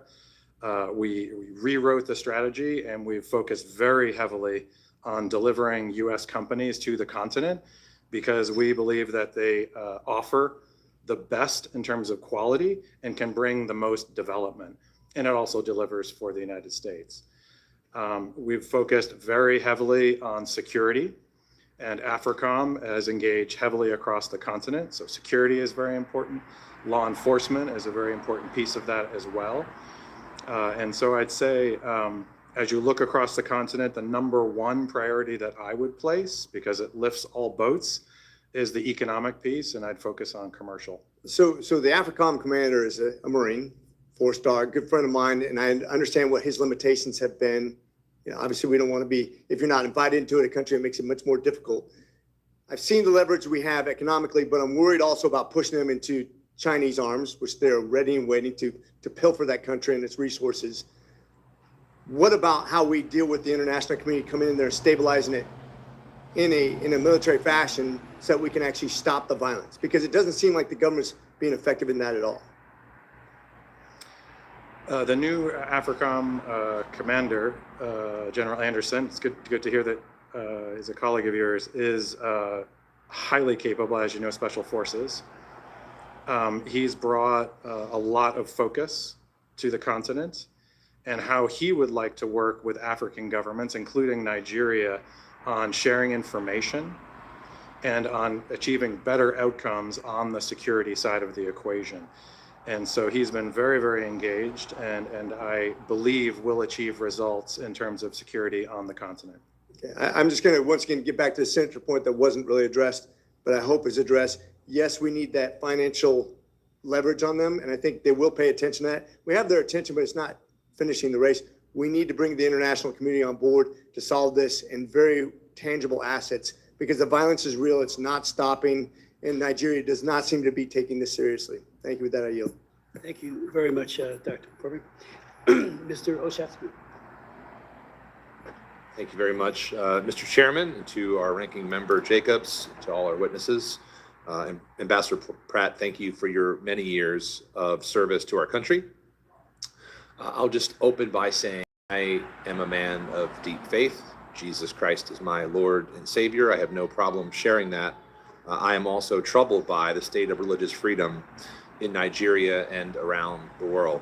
So I want to be clear up front, violence against Christians in Nigeria is a serious issue. Christians are being massacred and communities are living in constant fear. But this suffering is not confined to one religious group. Masad Boulos, President Trump's own senior advisor for Africa, recently said, quote, "People are suffering from all sorts of backgrounds. This is not specifically targeted at one group or other. Terrorism has no color and no religion and no tribe." President Trump's own senior advisor. Muslims and Christians alike have lived under the constant threat of extreme groups like Boko Haram and ISIS West Africa for far too long. And so the real story here for me is not about Nigeria's intent at the institutional level to persecute people based on faith. Instead, it's really an issue of capacity. The Nigerian government lacks the means to protect communities against groups that kill indiscriminately. To be clear, this does not abdicate the Nigerian government from responsibility. A government's duty is to protect its people.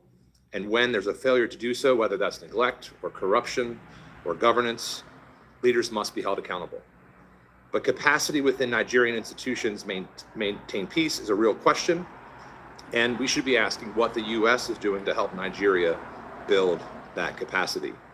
Are we offering real partnerships or just threatening airstrikes and sanctions? Or instead, are we thinking about technical support, training, and investment in the institutions that prevent violence in the first place? So let's work together to fix what is broken. And I appreciate the ranking member for opening up this hearing with additional support options. And I want to thank, again, the chairman for convening this.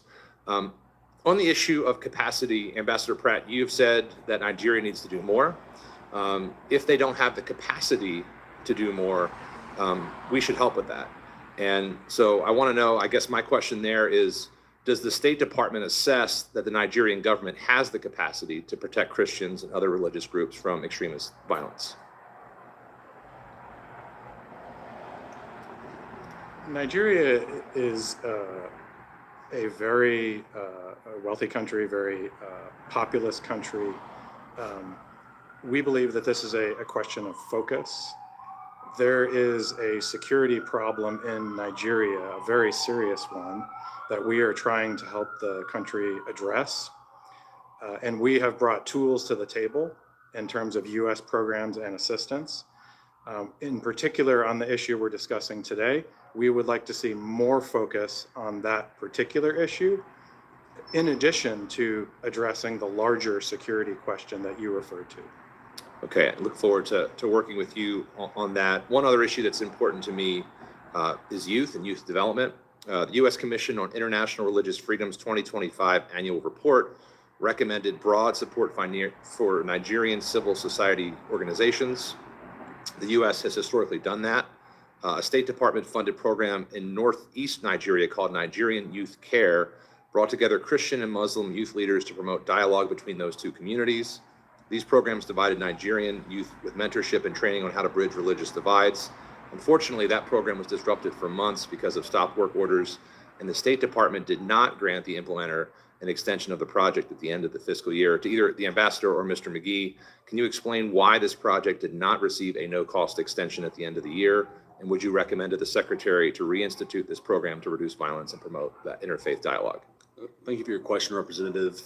As I said earlier, the United States is by far the most generous country with our foreign aid, and we plan to still be the most generous country with our foreign aid, as Secretary Rubio has said.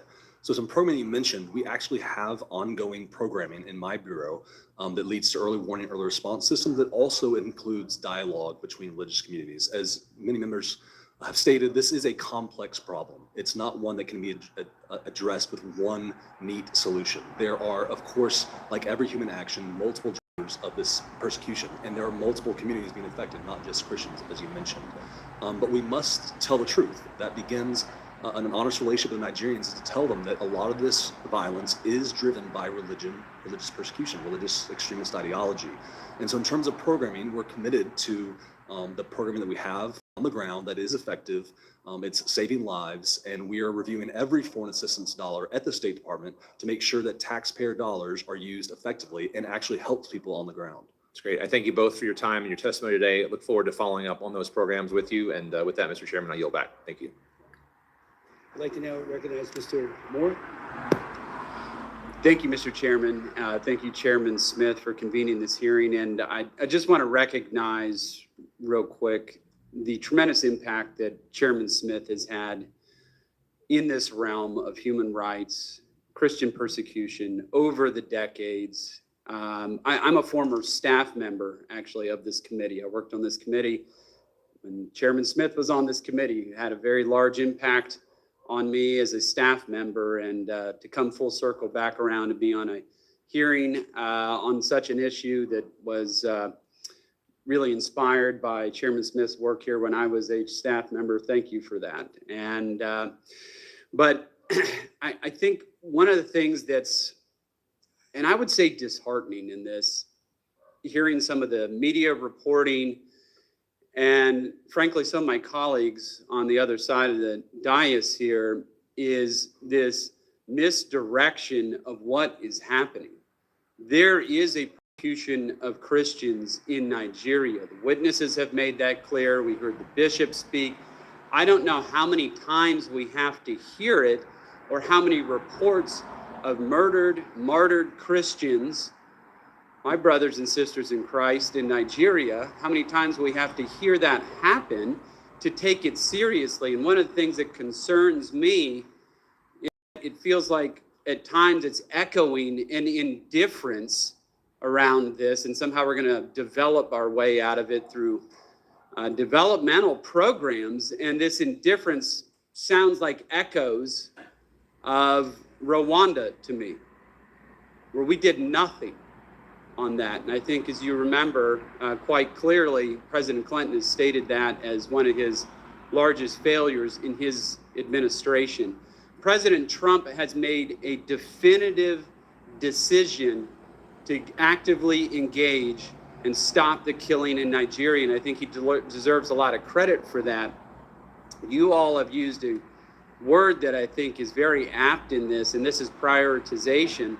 And as Chairman Smith put it perfectly in his opening statement of this hearing, when he spoke with the senior officials in Nigerian government, is that we do want to work with them. We have the opportunity here. I think the Nigerians have an opportunity to deepen and strengthen their relationship with the United States if they will prioritize the protection of these communities. Of course, non-Christians are being killed too. We're not saying that's not happening, but there is a systematic, targeted campaign that's happening here. I met with that same delegation, same as Chairman Smith did, and some of the feedback we were getting is a little bit of that same misdirection. But let's not turn a blind eye to what's happening. Let's not believe our lying eyes, right? One thing I'd want to point out here is we've had religious organizations and advocacy groups have been calling for humanitarian assistance in the Middle Belt region. And my understanding is that the Tinubu administration has not specifically requested it. That's why it's not there. They just have to ask for it, and our State Department will then provide that assistance to those organizations on the ground. That is a perfect example of prioritization and indifference to what is happening here. So that would be a great, to use your department's term, confidence building measure on the part of the Tinubu government in this, if they are serious about this. Because I can promise you President Trump is. He is very serious about this. A question that I have for you is, the Nigerian Constitution prohibits the ownership of firearms. But somehow, these Fulani militants operating in the middle belt of region of the country, they're all armed. And we're not talking about ISIS, we're not talking about Boko Haram. Why hasn't there been some type of move or campaign by the Nigerian government to disarm these militants that are operating there, where we're seeing a lot of this killing that is coming from them? They have access to AK-47s and other small arms to slaughter Christians. Is this something that you've been talking to the Nigerian government about? Because I think it would actually have a serious impact, and it is something that I raised with the Nigerian government officials when we met with them. Thank you. Thank you, Representative Moore, and thank you also for your service on this task force that will be providing recommendations in your meetings with the Nigerian officials. Appreciate that. I think that this is an excellent suggestion as part of the strategy that we are putting together, in particular to talk about the policing aspect of this and what is happening in the Middle Belt, so that we can focus resources and have specific recommendations on actions that the Nigerian government can take. I very much appreciate that suggestion. Yeah, it just seems to make all the sense in the world to me. It's like, here we are. I mean, I understand we're not going to get like ISIS to lay their arms down. That's probably more of a kinetic option there that's going to result in their arms no longer being brought up in anger against Christians. But in any event, this seems to be something that, obviously, I'm not saying it's easy, but it is something that they should be doing, they should be looking at. And while I got just a couple seconds left, I would urge the Nigerian government to take a look at pardoning Sunday Jackson, who is an individual who was fighting for his own life, defending his life against one of these Fulani militants. That Fulani militant lost his life in that struggle, and now that person, Sunday Jackson's facing the death penalty. Now, where's the justice in that? Where is the justice in that? And all these Fulani militants are breaking the law. They are breaking Nigerian law. And so this Sunday Jackson disarms this person with a knife, protects his own life. He's going to prison and now faces the death penalty. And Fulani militants just roaming bands of them with AK-47s, and that's no problem. You are so right about this question of prioritization. I know I'm over time, Mr. Chairman, but I appreciate the time. Thank you so much, Mr. Moore, for your leadership, and do appreciate it very much. Mr. Stutzman. Well, thank you, Mr. Chairman, and thank you for your leadership on not only this issue, but so many other issues related to life and to religious freedom. I want to thank the ranking chairman as well, and appreciate the witnesses for being here. You know, before I begin, I just think it's really important to recognize that, you know, what is happening in Nigeria, it's not unique, and that's why religious freedom really matters. It's the core foundation of our Constitution. I mean, I would argue that you can't have economic freedom if you don't have religious freedom. I've been doing some work with the new administration and the changes that are happening in the Middle East and Syria. And, you know, Syria is a very diverse country, and it's so critical for them to have religious freedom, and respect goes both ways. And I think it's really important, and I think could have a huge impact if Christians and Muslims and Jews and, you know, name all of the religions, if we would all stand together and condemn violence, condemn this sort of violence that's happening in Nigeria, condemn the violence that's happening in Suwaida in Syria against the Druze and against the Christians and against those that, you know, would push back. I appreciate President Trump, who I believe is the strongest diplomat. He's the strongest negotiator, and especially when it comes to religious freedom. He's been willing to call it out around the world. And so we have this opportunity as Americans to really push the importance of respecting religious freedom and it really being part of the fabric of every country. It's also important for us here at home. I mean, not only is religious freedom important around the world, but it's really important for us here at home. I mean, the last thing we want to see is threats to religious liberty in the United States. We need to be the example, and rather than just looking at others. I mean, we have, of course, a very strong, diverse nation as well. One of the things I want to ask and get to is we talked a lot about the tools that the administration has. Senator Cruz and I introduced legislation that would redesignate Nigeria as a country of particular concern. And again, of course, very disappointed to see that was revoked during the Biden administration and the steps back that has caused there. I want to ask, so Daniel Ada is from Benin. He's as a candidate for president. I just visited with him. He's a friend of mine.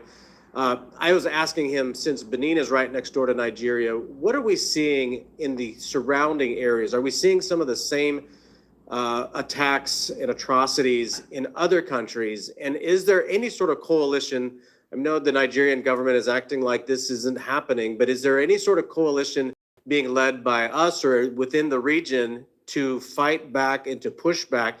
I appreciate Mr. Moore's comments about disarming the jihadists and those who are attacking, but is there any discussion about arming the innocent as well, as in making sure that they have the ability to defend themselves with their local law enforcement and is local law enforcement working for them? So a couple of questions there, but I'd be happy to hear from either one of you. Thank you, Representative.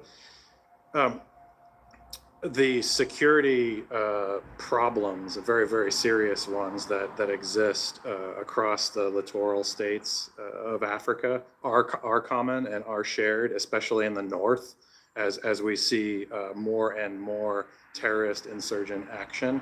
And so this is a shared problem. We at the State Department, but especially the Department of War and AFRICOM, have focused very heavily on sharing intelligence and trying to create the type of cooperation that you referred to between those countries, so that they're sharing information, using best practices, sharing intelligence with each other to be more effective. In terms of the particular problem that we are discussing today, this targeted attacks against Christians, it is most acute in the middle belt of Nigeria. One of the things that we know in the Middle East is looking at the curriculums that are taught in schools, and especially some of the curriculum that we saw that was being taught in Gaza to the young children about killing a Jewish soldier is something worthy of. I mean, do we see this sort of education system at all in these countries?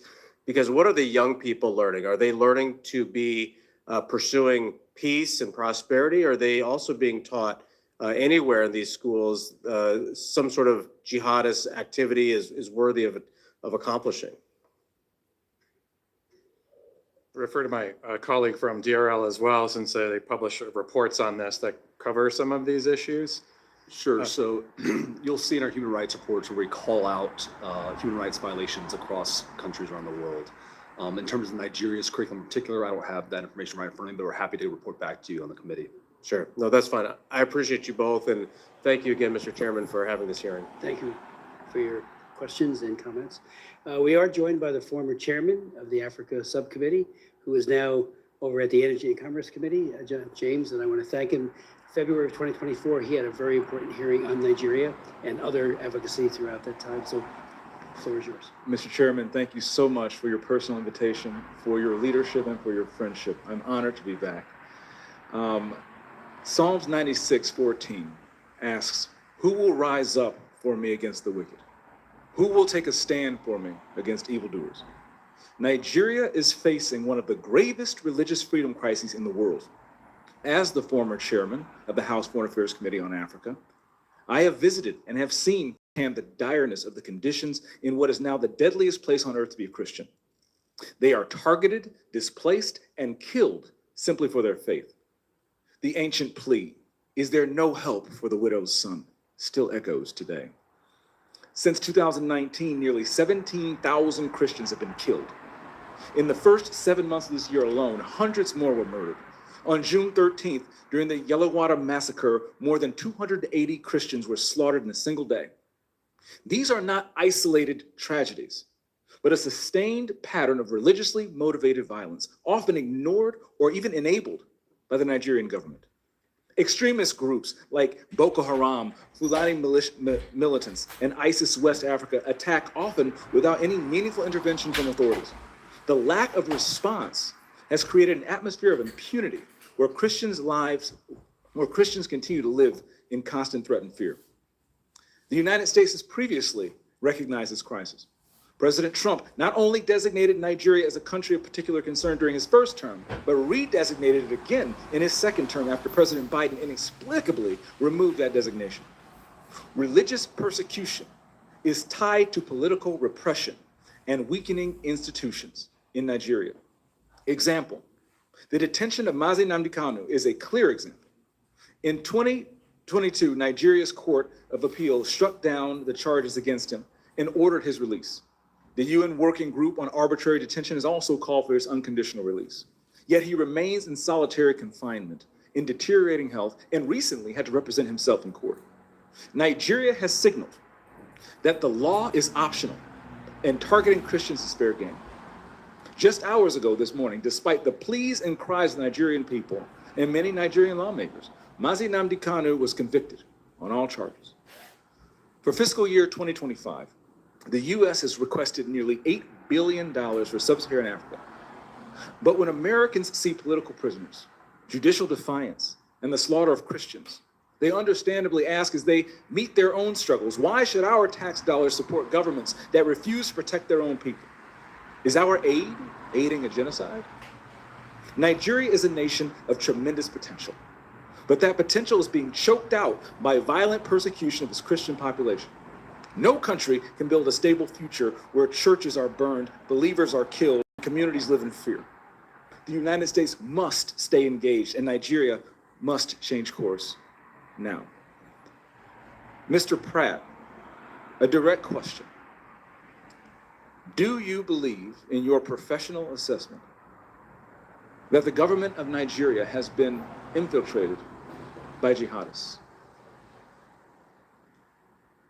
I do not believe that the government of Nigeria has been infiltrated by jihadists. Okay, because when you look at the selective enforcement of the rule of law, one might question if there are any favoritism or looking the other way when groups are being specifically targeted, despite the fact, as my colleague Mr. Moore mentioned, not enforcing the rule of law with regard to weapons. My next question, how has the Nigerian government reacted since President Trump's country of particular concern designation announcement? They have taken the designation very seriously. There is a senior delegation here now. They will meet with the most senior officials of the US government this week. And we have already demarched the government in Abuja and here in Washington on the action plan. And I can say that the results so far have been positive in terms of cooperation. The Nigerian government needs to do more to address this issue themselves, but what measures are being taken to assist Nigeria to increase its focus on persecution, particularly in the Middle Belt? Yeah, so thank you for your question, Congressman James. As you mentioned, the Middle Belt is a particular concern. That's where Christians, you mentioned Yellowwater, where 250 or 280 Christians were killed, massacred. They were targeted because they were Christians. Churches have been burned there. There have been internally displaced people there. And so we're reviewing all options at the State Department, including Chairman Smith, you mentioned in our bureau, we have Global Magnitsky Act sanctions. We have other tools at our disposal as well to make sure that Nigeria, the Nigerian government gets the message that we are serious about the persecution of Christians and other communities as well, but particularly Christians right now who are suffering disproportionately in the Middle Belt. Thank you for your answer, Mr. Chairman. Thank you for having me again. God bless you, and good luck. I'm here for you. Thank you so very much, Chairman James, and thank you again for your great service. I'd like to, between the ranking member and I, we're both going to ask one more question and then go to our next panel. I would like to yield mine to my good friend, Mr. Huizenga, who asked a very serious question about the IDPs in Benue, and if there's any answer that you wanted to give and the tyranny of the clock precluded that, please feel free to do so. Well, thank you, Mr. Chairman. I appreciate you yielding to me, and I think you saw my passion on this earlier. But there are serious issues, and part of that interview from Arise TV, one of the other questions to me was, well, doesn't the CPC damage Nigeria economically in a way that is going to disincentivize economic growth and foreign companies coming into the country? And my answer to them was actually, I think the current state of violence is as much a deterrent of a foreign company or a U.S. company coming into Nigeria. And I know the goal of the CPC is to correct behavior, but could you explain a little bit exactly what you would expect to see out of a CPC and what sort of changes it might bring? And then I want to address the 1.4 million who are considered internally displaced people, IDPs, in Benue, and what the game plan would be to provide the IDPs in Benue and Taraba, what sort of assistance they can depend on from the U.S. Thank you very much, Representative. This CPC designation, we hope, will focus the energy of the government of Nigeria, as well as our own government here, on all of the tools that we have available. And so by setting up this task force that I referred to and looking at all of the types of assistance that we can bring to bear, but more importantly, what the government of Nigeria can do to own this problem and improve security for all Nigerians, but in particular, tackle this problem that we're talking about. But they have to admit there's a problem first, right? Okay, and I think that's been one of my concerns is I have not seen an actual admission to this being a problem. It's been given excuses and veneers of a lot of other issues that get parroted both here and in the media. Can you talk about the displaced persons and the help that they could be expecting? On displaced persons, we do have programs that address this, and we want to make that part of the action plan that we are working on. My colleague from DRL may want to provide more in particular on IDPs. Sure. As Ambassador Pratt just mentioned, the State Department is reviewing options to help IDPs. You mentioned what actions we want to see from the Nigerian government. That includes, as we've mentioned here several times, prosecutions of perpetrators. Amen. That includes reduced violence in the Middle Belt. And that includes against all. Against right? all. Exactly. Christians, moderate Muslims, anybody who is not being targeted. Right? Exactly right. So the Trump administration stands firmly for the principle that religious freedom is for all religious communities and those who don't practice faith. It is a per se good, and we're committed to helping protect communities all around the world who are experiencing religious persecution, not just in Nigeria, not just Christians. At the end of the day, we want the number to be 0 in Nigeria. We don't want any religious persecution to happen. We don't want it to just be a reduction in violence. We want there to be 0 people who are murdered because of their faith. Amen to that. Corruption continues to undermine Nigeria's institutions, including those tasked with protecting civilians sometimes. I've heard from some of these instances and conversations I've had with religious leaders in Nigeria who don't feel that the Nigerian government is equipped to respond to the crisis. How does corruption within the security forces hinder the government's ability to prevent and respond effectively to religiously motivated violence? Corruption is a major problem globally, and in Africa and in Nigeria. I think that it erodes capability, right? It erodes the confidence of the forces, especially at the working level, if they see that their superiors are engaged in corruption. That totally undermines the whole enterprise. And I assume that that is part of State Department's and this administration's action plan that they want to see out of the Nigerian government. Absolutely. That the Tinubu government is a crackdown on corruption. To be more effective, absolutely. All right, thank you. Time has expired. I appreciate the opportunity, Mr. Chairman, and thank you, Thank gentlemen. you very much. Mr. Jacobs. Thank you. I yield to Ms. Jayapal. Thank you so much, Ranking Member Jacobs, for yielding. I think this has actually been a good discussion on this committee and an important one around what strategy we use to eliminate violence against any community. And I think the issue for me is that if you define the problem as people being attacked only because of their religion, that would lead you to one set of solutions. If you define the problem as people being attacked for other reasons, it would lead you to a different set of conclusions and strategies. And I think, Ambassador Pratt, I resonated when you said we have lots of tools in the toolbox. One of those tools is just around the kind of assistance we give to efforts that are cross-faith, interfaith, cross-cultural, building the kinds of ties that we need to build. Because I think this is not a religious oppression Olympics. We're not trying to say one religion is worse oppressed than another. We're saying, how do we get to that ending point that we all agree on, that there shouldn't be violence against any of these communities? And so I guess I want to ask you about programming that specifically promotes interfaith or cross-cultural dialogue.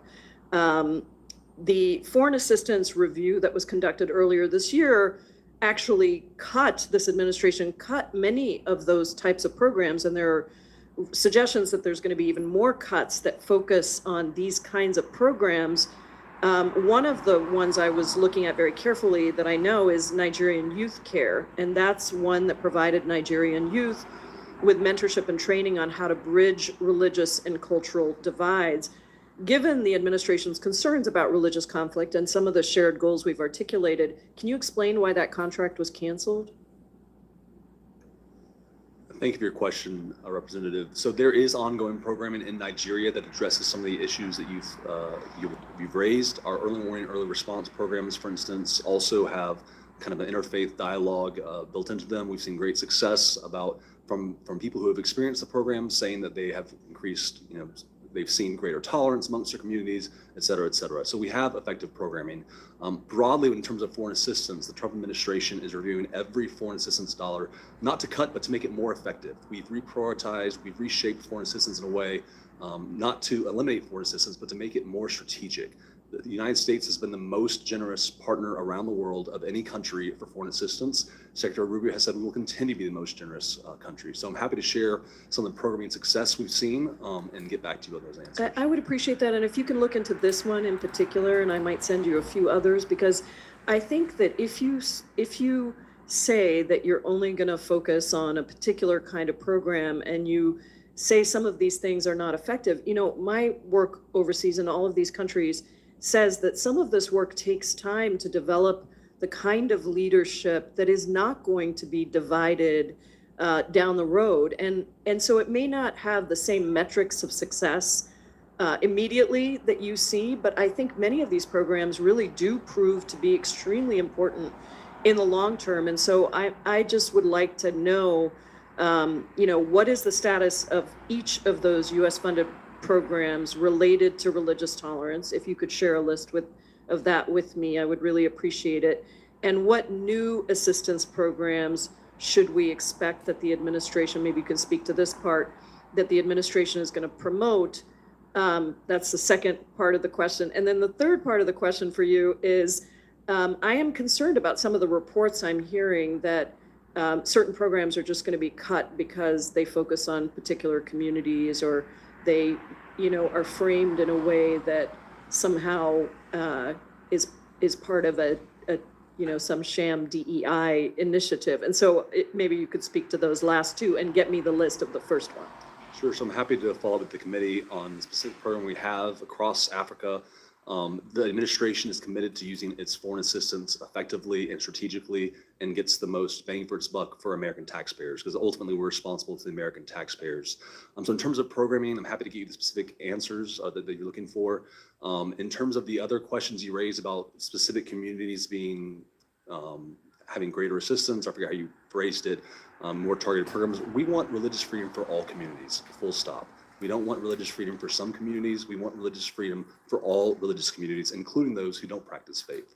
We think it's a violation of a moral law that somebody is killed because of their faith. We see that happening in all parts of the world, and the Trump administration is committed to helping countries take ownership of their own issues and actually go after people who persecute Christians and Muslims and people of all faiths, and actually shift the responsibility to where we want to help partner with these countries. But at the end of the day, the countries themselves have an obligation to protect religious freedom in their countries. And I agree with you on what you said. I just would say I'd like to see the data that backs up what you're saying and why certain programs that seem very much in line with what you're saying are being canceled. So I appreciate your attention to this, and we'll follow up. Thank you, Mr. Chairman. Thank you, Ranking Member.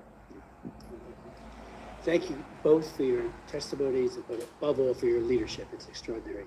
And so thank you, and we'll move on to our second panel. Thank you. I'd like to now welcome to the witness table. And we will show a very short video that was just taped yesterday from Mrs. Penn, I should say, a survivor of the Yellowwater massacre. She lost 5 of her children, and it's just one example of the incredible heartbreak of being slaughtered because she's a Christian, because her family was a Christian. And that'll be showing in 1 second. But if our witnesses could come to the table.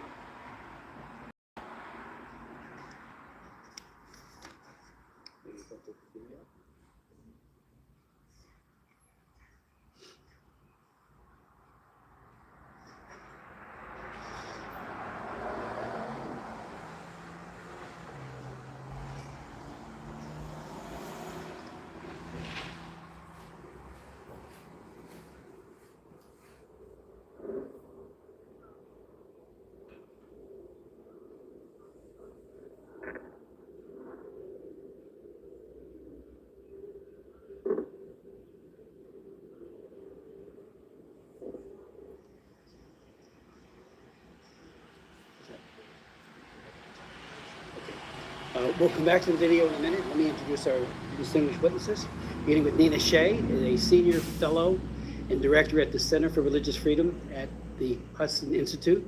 Ms. Shea has been a human rights lawyer for over 30 years. She works extensively for the advancement of individual religious freedom and other human rights in U.S. foreign policy as it confronts an ascendant Islamic extremism that we're seeing in Nigeria, for example.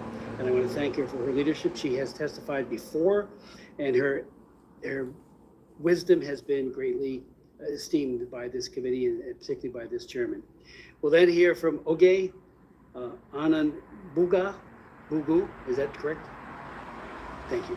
Who is a director and senior fellow of the Africa Program and CSIS, and a foreign policy leader with 2 decades of experience shaping policy and engagement in U.S.-Africa relations. Most recently, she served as director of the Africa Program at the Wilson Center, where she led research and programs that centered African knowledge and agency in developing actionable strategies to address critical issues facing Africa and the U.S. Relations. I would like to yield now such time as she may consume, and then to you as well, to our witnesses. Nina.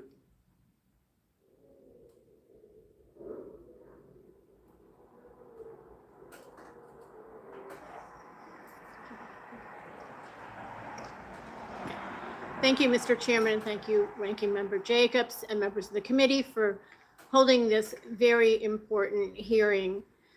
The debate about CPC designation for Nigeria began in earnest in Washington last spring after you, Mr. Chairman, had introduced a resolution that urged CPC designation for Nigeria, as you had previously done in 22, and when the subcommittee held a pivotal hearing on the case for Nigeria's CPC designation last March. Thankfully, President Trump listened, and he made his decision based on two criteria. One, under the International Religious Freedom Act, that these were severe violations of religious freedom, and that the government of Nigeria, President Tinubu, was either actively engaged or tolerating these violations. Those are the criteria of the IRF Act. So Nigeria's multifaceted terror problem has had a devastating impact on both Muslims and Christians alike, is well known, but the long overlooked persecution of Nigeria's Middle Belt Christians by Fulani jihadi militias finally got Washington's attention when that March hearing was held, and Bishop Anagbe testified. The bishop gave startling firsthand testimony that described frequent raids on farmlands of his Makurdi diocese by armed Fulani Muslim herders who kill, rape, or kidnap residents, all the while shouting the jihadi battle cry, Allahu Akbar. Bishop Anagbe, who testified today as well, and I'm honored to be part of this hearing with him, related that 20 parishes in his diocese have been shut down because of these attacks.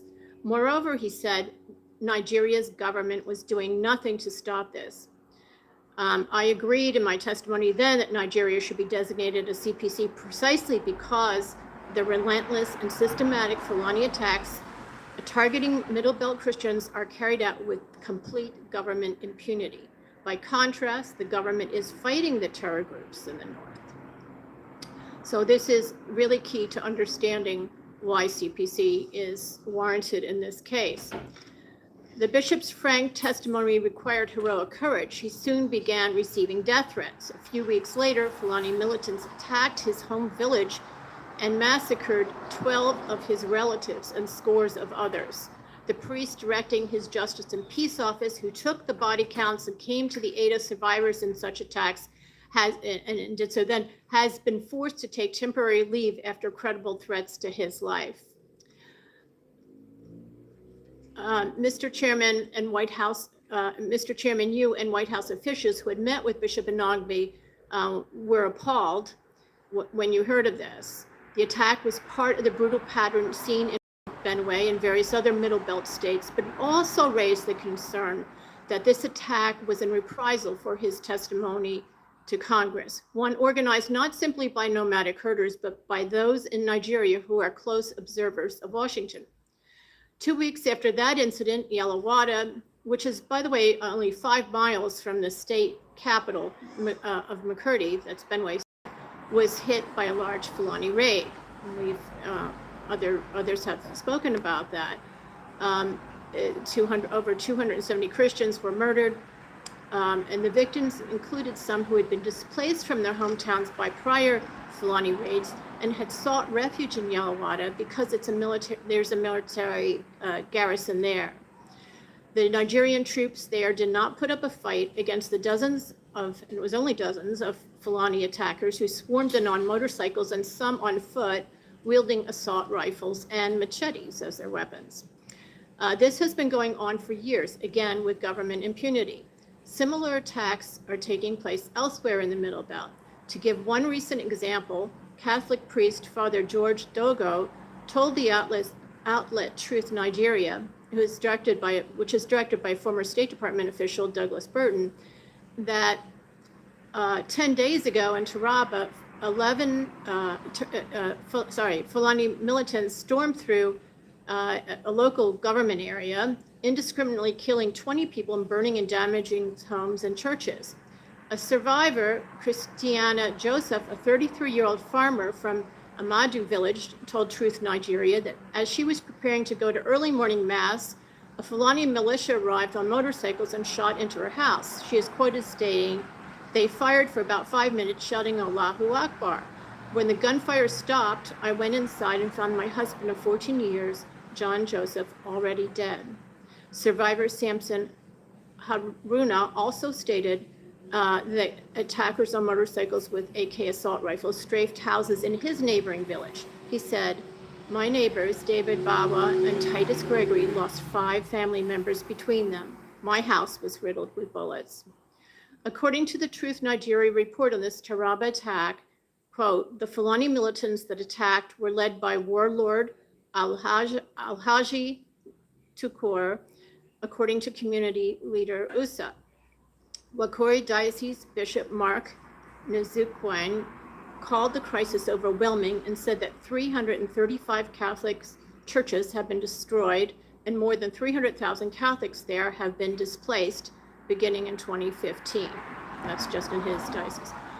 According to the head of a local security consultancy, Fulani militants plan and stage their attacks from an abandoned resort now overgrown with vegetation called Danjuma Farm that the Fulani use as a cover for cattle grazing, he said. That's the head of this security agency. But that's just a smokescreen. And he commented that if the government wants to stop the attacks, they must clear out the terrorists from Danjuma Farms. In a Daily Post Nigeria article, Reverend John Lekel, the director of social communications for the Wakori Diocese, that's the same diocese I've been talking about, described the situation as devastating, revealing that many rural parishes have been abandoned following sustained assaults that have claimed multiple lives and destroyed entire villages. Bishop Nzukwan told the respected ACI Africa outlet last year that, quote, "If peace is restored, the region's rich agricultural landscape could provide a prosperous future for its residents. Instead," he said, "there is food scarcity because of these constant attacks." And there are countless reports like this across the Middle Belt. I mention this one because it shows that Abuja failed to act even when the Fulani aggressors are identified and their base from which they launch repeated attacks are known. This represents not only a horrifying pattern of severe persecution by Fulanis targeting largely Christian areas, but also a shocking pattern of government tolerance of this persecution. I want to give one last example from Plateau State that occurred a month ago.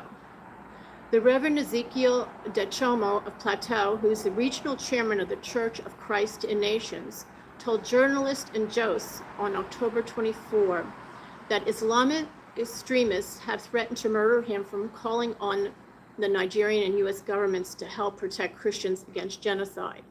He told the Christian outlet Morning Star News, quote, "My life is in grave danger. Even as I speak, I am on the lookout for attacks. I no longer sleep with my eyes closed. I have been attacked before but escaped."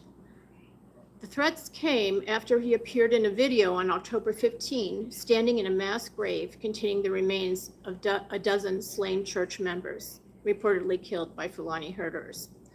And Mr. Chairman, there have been hundreds of priests and pastors killed in the last 15 years, targeted, not as the State Department reports that they were walking alone or unguarded on a road at night, but they've been attacked and killed in their rectories, homes, and inside their churches. As the Nigeria government issues denials and watches passively with no Fulanis prosecuted and no Nigerian forces prepared to defend the vulnerable, the Christian death toll from Fulani militia attacks alone, leaving aside the terror attacks from Boko Haram and ISWAP and the others, is in the thousands, and Christian survivors in displacement camps number in the millions. The respected research group Open Doors cites Nigeria as now the world's most dangerous country for Christians because of their religion. Again, at this time, most Nigerian Christians are being murdered by Fulani militias, and they are the militia's special target. Aid to the Church in Need reported last month, quote, and this is a pontifical foundation that says this, Nigerian Christians in the Middle Belt are bearing the brunt of violent attacks from those identified as Fulani militants. Some insist that the violent aggression by the Fulani herders against the Christian farmers on their own land is the unavoidable result of climate change. The State Department Religious Freedom Reports have annually described these indiscriminate mass killings as clashes between two socioeconomic groups who fight over scarce resources brought on by climate change. Religion has nothing to do with it, they claim. This justification of Fulani violence has recently shifted. Now it is generally acknowledged that Christians are being murdered in cold blood, but it is being argued that more Muslims are killed in the violence, and this proves it has nothing to do with religion, they say. This argument is not factual, and it is irrelevant for CPC. The premise that more Muslims than Christians are killed is debatable, as the scholarly Observatory for Religious Freedom in Africa documents. In any case, most Nigerian Muslims live in the north, where Boko Haram and a plethora of ISIS and Al-Qaeda-linked Islamic terrorist groups attack them and non-Muslims alike, and this violence, too, is religiously based. However, significant for CPC criteria, the Nigerian military is actively fighting those terror groups in the north. By contrast, in the Middle Belt, where most of the Christians are being killed in recent years, and where Christians are the special target of Fulani murder militias, the government isn't lifting a finger against the Fulani militants. Instead, it is tolerating them and denying it is happening. I've also heard about sporadic Christian attacks on Muslim villages. To the extent that the government is not taking action in those cases, that is further reason for CPC designation. Political momentum to list Nigeria among the world's worst persecutors gained throughout October as the annual CPC review neared the year-end deadline, and reports of massacres kept coming. On October 21, the Pontifical Foundation, Aid to the Church in Need, issued its World Survey that reported, quote, "The number and ferocity of the attacks on Christian villages in the Middle Belt have led some experts to conclude that these incursions are a deliberate land grab to remove Christians and Islamize the region," end quote. Various high-level White House officials in the State Department were also hearing from groups of religious freedom activists on Nigeria. Later that week, President Trump made the CPC designation. For the first time, the issue of Fulani militias targeting Christians for mass murder received official U.S. acknowledgement when Secretary Rubio addressed this. This in turn got the attention of Nigeria's President Tinubu, who said he is willing to work with the U.S. Until now, he has not shown the political will to stop this Fulani violence. CPC, as you know, is a two-step process. The next step in this process requires the president to adopt a policy response. We heard today from the State Department about what is being considered. And there are several actions that I also endorse. One is to, it's been raised before by Representative Moore, and it's my first recommendation, disarm Fulani herders. These militias are loosely organized. They don't have explosives or drones, don't use tunnels, suicide vests, or propaganda films. They are an unsophisticated, but nevertheless lethal force because they come armed with AK-47s and 49s, while their targets have only homemade pipe bombs to defend, pipe guns to defend themselves with. Assault rifles, such as those used by the Fulanis, are heavily regulated by Nigeria's Firearms Act and illegal for the targeted Christian farming villages. The act specifically only allows homemade what are called Dane guns, cap guns, and another muzzle loading guns. The act thus outlaws the firearms that would match the assault rifle firepower of Fulani militias and leaves the peaceful Christian communities essentially defenseless. President Tinubu should order the removal of Fulani heavy weapons, raiding their encampments at Dan Juma Farm in Taraba and other places in the process. He should direct the powerful cattle breeders associations, such as the Miyetti Allah Cattle Breeders Association, to cooperate in doing this. Two, fortifying targeted areas. So U.S. foreign aid in Nigeria in recent years has amounted to about $1 billion annually. Areas targeted by these Fulani militias should receive some of this aid to securely return home and reclaim their properties, rebuild, and defend themselves. For example, this aid could go toward intelligence sharing, the training and equipping of local private security guards, as well as other measures. Again, the Fulani militias are not the formidable foes seen in ISIS and Al-Qaeda, and their attacks could be prevented relatively easily, prevented and defended against by these basic measures. Humanitarian aid is important, and this should be for the victims of Fulani herder militia attacks, and this should be distributed through trusted local providers, including through the churches on the ground that are currently one of the main aid providers to the survivors of these attacks. And it's just, again, tragic and ironic that productive farmers now need food aid since they have been driven from their Middle Belt farms. 4, sanctions against those aiding, abetting, and granting impunity to the Fulani herding militias, including those sanctions should include high-level officials in the criminal justice system and the military. The U.S. should gather intelligence regarding official responses to the Fulani herder militias and review possible visa and Magnitsky sanctions for those aiding and abetting. The Fulani warlords' names are known or knowable. Out of all the, I think it's important to understand that out of all the violent attacks by Fulani herder militias, there have been only a few arrests. One involved the prosecution of a Fulani herder who was convicted of destroying melons at a melon company who received a 10-year sentence. It shows the government can get tough when it wants to. And 2 high-profile legal cases of violent attacks on Christians have seen movement in recent months. One concerns the Catholic Church of St. Francis in Ondo, where terrorists killed some 40 worshipers on Pentecost Sunday in 2022. Depositions are being taken in that case. Ondo's bishop recently told me, but the trial has not yet started. It's important to note that's not in the Middle Belt, it's in the South. The 5 suspects being held are said to be part of the East African Shabab terror group and are not members of the Fulani herder militia. The other case involves the Yelawada massacre itself, where charges are have been filed against 5 Fulani herders in September, in an extremely rare example of prosecution that I believe is attributable to the pressure raised by the CPC debate in Washington. Finally, the International Religious Freedom Act suggests as a possible policy response to CPC designation a binding agreement with the country to prevent further violence. So I think that that is something that should be considered as well.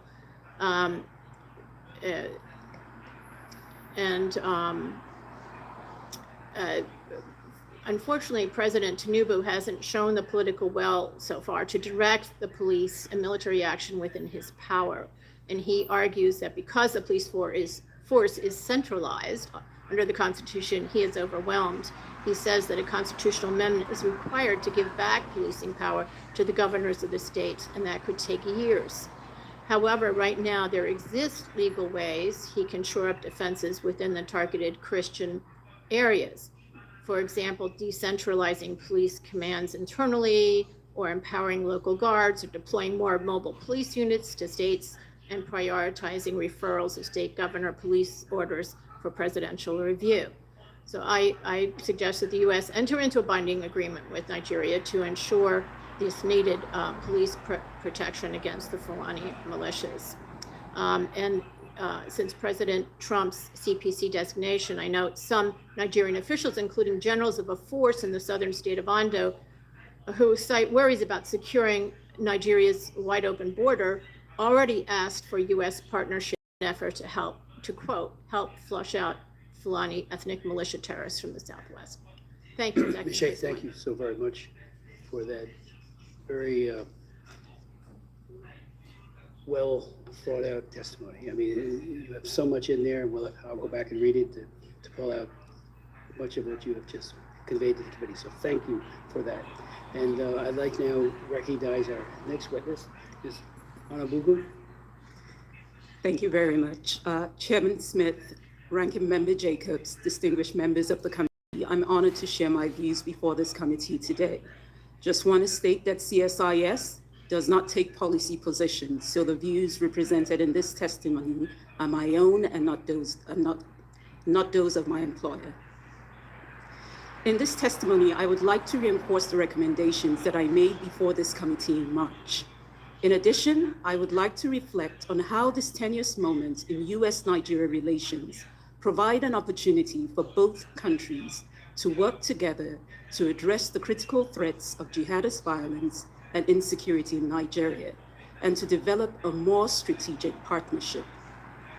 The United States and Nigeria have a complicated bilateral relationship with shared interest in counterterrorism and economic development. But this relationship is often marked by periods of friction. Nigeria wields significant continental and regional influence, but grapples with violent extremism and internal security. Nigeria's leadership in West Africa is crucial, and its ability to address its governance and security challenges will impact not only its future, but the wider region. Nigeria's instability stems from a key shortcoming. Despite 64 years of independence, it has yet to establish a national identity grounded in basic freedoms and dignity. Currently, ethnicity, religion, and language, rather than nationality, define the identity of its diverse population. Understanding the violence in Nigeria requires looking beyond its apparent religious and ethnic motivations. For me, growing up in Jos Plateau State, I've witnessed the impacts of these ongoing conflicts on vibrant communities. In addition, coming from a family involved in Christian missionary work, I recognize the shared faith between Christian communities in Nigeria's Middle Belt and those in the US, rooted in the history of American missionary efforts. However, a narrow narrative that reduces Nigeria's security situation to a single story and frames it solely as the persecution of Christians oversimplifies the issue. Religious and ethnic violence is driven more by governance failures and is worsened by hate speech and conspiracy theories rather than being just a singular conflict.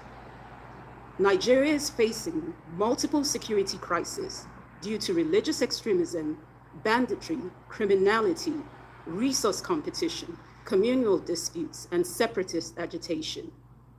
These issues are intertwined with history, poverty, and political contestation. The interplay between religion and politics in Nigeria is deep and complex. Leaders often romanticize the country's unity, but fail to foster it, as we saw in the divisive 2023 elections. As Nigeria approaches another national election in 2027, religion will once again continue to influence candidate selection, voter behavior, and campaign strategies. The Trump administration's claims that Nigeria is permitting targeted killings of Christians distracts from the broader issue of extremist violence and insecurity in the country. Since returning to civilian rule in 1999, Nigeria has been a major recipient of US security assistance, primarily aimed at counterterrorism. Despite this significant assistance, the extremist threat in Nigeria has worsened, expanding from the northeast, where Boko Haram has waged a 15-year insurgency, to the northwest, where so-called bandits are raiding villages. Most victims in both of these regions are Muslims. Since Boko Haram's emergence in 2009, Nigerian administrations, including the administration of President Tinubu, have struggled to improve security. And many Nigerians across the country acknowledge that the situation has only worsened in recent years. Therefore, narratives focusing solely on the killing of Christians often overlook Nigeria's broader insecurity and the fact that religion is usually a secondary factor in the violence. Recent violence in the Middle Belt predominantly affects Christian founding communities from various ethnic groups.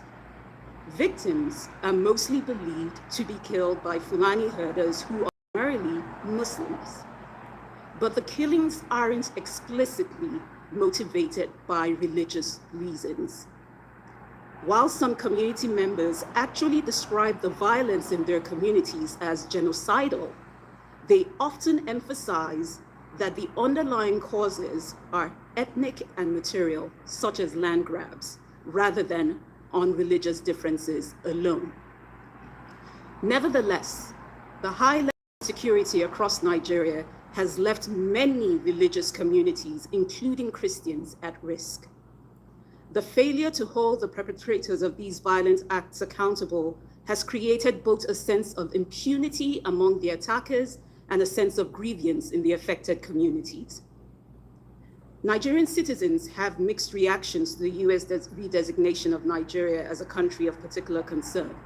Many particular Christian groups welcome the attention, seeing it as a chance to push the Nigerian government to act against the violence. However, there are also concerns among many Nigerians, including Christians, that President Trump's threats of military action could also exacerbate existing political tensions. Public opinion surveys overall in Nigeria indicate a public consensus on the seriousness of the security challenges in the country, with many Nigerians valuing their diverse communities and believing in shared national unity over divisions. Now allow me to offer some concrete recommendations. First, to the United States government. It's important to engage deeply and broadly with communities across Nigeria. The US can play a constructive role, but it must avoid selective intervention and address the concerns of all Nigerians across all religions to prevent worsening sectarian divisions. Two, it's important to rethink reactive quick-win actions that may seem beneficial to Nigerians, but could have larger and far-reaching negative impacts. If the Trump administration proceeds with unilateral military action in Nigeria, it could endanger the Christians it aims to protect and worsens divisions along religious lines. Third, prioritize security governance to help tackle the violence. The US should reassess its security cooperation with Nigeria, focusing on building a program that prioritizes security governance and ties military support to tangible reforms. This renewed partnership should extend beyond military aid to include intelligence sharing, rule of law, and governance. 4, support local actors that are advancing inclusive peace and conflict resolution. Supporting moderate religious leaders and community networks in developing early warning systems can shift the focus from identity-based conflict to sustainable solutions. 5, work more with Nigeria's states and its growing city centers. The US government should decentralize its engagement with Nigeria by strengthening dialogue and support for receptive leaders at state and local levels, particularly in the Middle Belt, which is home to about 45 million people. The focus should be on local security to foster a safe environment for agriculture and manufacturing. This approach should integrate economic development with sustainable peace by addressing root causes of the conflict through economic revitalization, institutional reform, and business initiatives. Finally, for the US government, it is important to revive the US Congressional Bipartisan Caucus on Nigeria.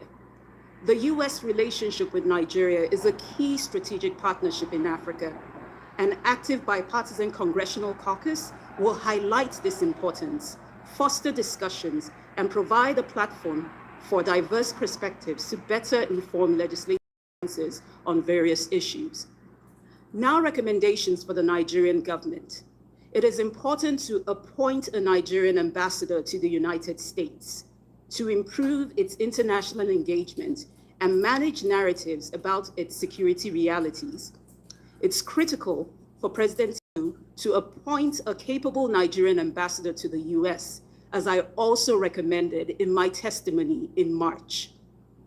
Second, the Nigerian government needs to make accountability of both perpetrators and of the authorities central to the response.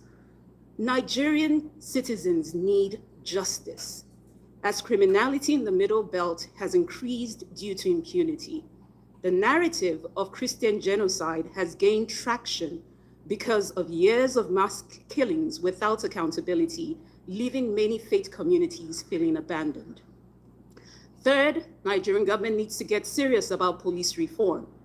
Nigeria's single federalized police force struggles to address the country's complex security challenges. The Tinubu administration needs to accelerate initiatives to improve citizen security, including the recruitment of 30,000 new police personnel he approved in June. The military in Nigeria is overextended. Many of them are handling duties that should be handled by the police.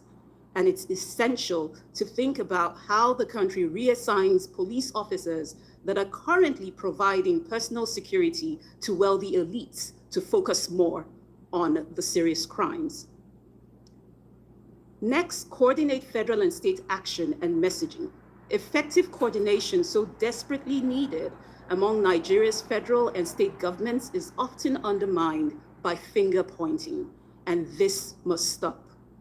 Finally, for the Nigerian government, it's important to start laying the groundwork for peaceful elections in 2027. Nigeria must address the use of religion as a trigger for electoral violence. The new leadership in its election commission presents a chance to restore public trust in the electoral system, promote responsible political behavior, and strengthen security and judicial processes. The violence in Nigeria has resulted in significant loss of life. However, addressing the country's complex security issues solely in religious terms and focusing on one group of victims is counterproductive. A fresh approach is needed both for Nigeria and the United States. Nigeria must tackle its institutional weaknesses in security, justice, and conflict prevention to effectively end the violence and hold perpetrators accountable. The US should engage in open dialogue and cooperation for a better understanding of Nigeria's complexities. Both countries can leverage current diplomatic tensions to strengthen their bilateral relationship and collaboratively address the wider threats of jihadist violence in Nigeria and the surrounding West Africa and Sahel region, as both nations have vital interests at stake. Thank you again for inviting me to testify, and I welcome your questions. Thank you so very much for your testimony. We do have a video I'd like to show. This is of Mrs. Akpen, survivor of the Yelwada massacre. She lost 5 of her children. The baby in her hands is her one remaining child, but she and so many others who were slaughtered that day, her family. We hear from them, we hear from her, the priest in the picture, that the horror is, the PTSD from that is just unthinkable. And so I just want to, it's a very short but very powerful video. Good afternoon, good evening. It depends on where you're watching us from. I am Reverend Father Philip Apple, the coordinator of the Foundation for Justice, Development and Peace, FJDP, of the Catholic Diocese of Makurdi, Benue State, here in Nigeria. I am here with one of the survivors of the Yelwada massacre of 13th of June 2025 here in Nigeria, where we lost over 200 lives in a single night. So she is here to be witness as one of the survivors of that grave attack. So we'll listen to her.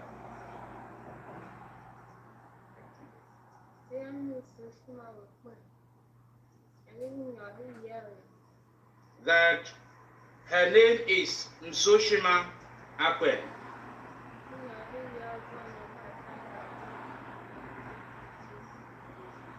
That when they went into sleep that fateful night, around 9 p.m., the Fulani terrorists attacked them where they were sleeping.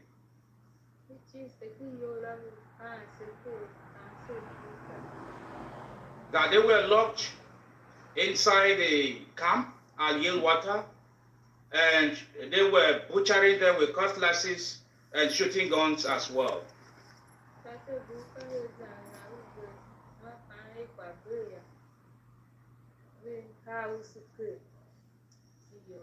When they thought all had finished at some point in time, they poured petrol on the building, and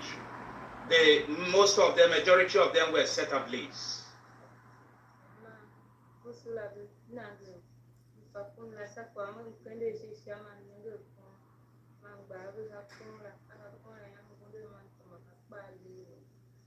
That in the course of this action, she saw a tree up when she lifted up her eyes, and she raised her hands, head on the tree, climbed up where she was able to hit herself.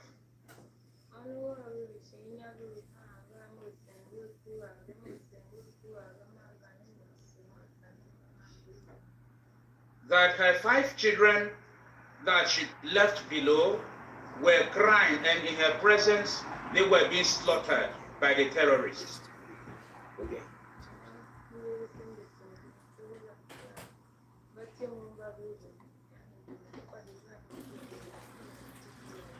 That she ran out into the bush at some point, and those who came for rescue would now bring her out of that place at some point, and she was able to witness the whole drama.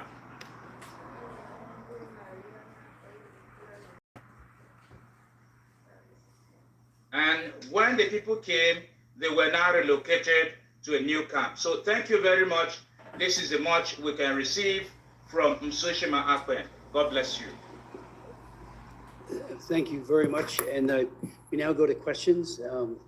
Let me just ask, on one of my trips to Nigeria, I did visit the Fusion Center, which there was a great deal of cooperation beginning. And I mentioned that our ambassador, Mike Walsh, to the United Nations was actually deployed there as a Green Beret and part of a special forces training component. There was a great hesitancy on the part of our government to engage that to the degree that would really make a difference. And I'll tell you what they told me.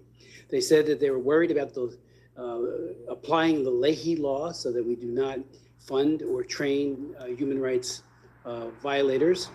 So believing that, I actually asked, I had a hearing, and Ed Royce did a hearing on the full committee, and we asked the Undersecretary of State under the Obama administration how many Nigerians could be trained? And she said, matter of factly, half. We don't need half, but a large number, half would be, that could be trained in counterinsurgency. They wanted night vision goggles, they wanted intel to track down Boko Haram and these other then emerging groups, ISIS West Africa, for example, and it never really materialized the way it could have. Now, one of the hopes I have, and many of us have, coming out of this, will be that there will be a renewed effort to, again, support human rights trained people, men and women who are not accused. Certainly, that is a very difficult thing to prove one way or the other. The Leahy law is very hard to implement. And I sat through an actual session with a Foreign Service officer in Abuja as he went through names, and just to get a sense of how robust the effort is. Very, very hard to do.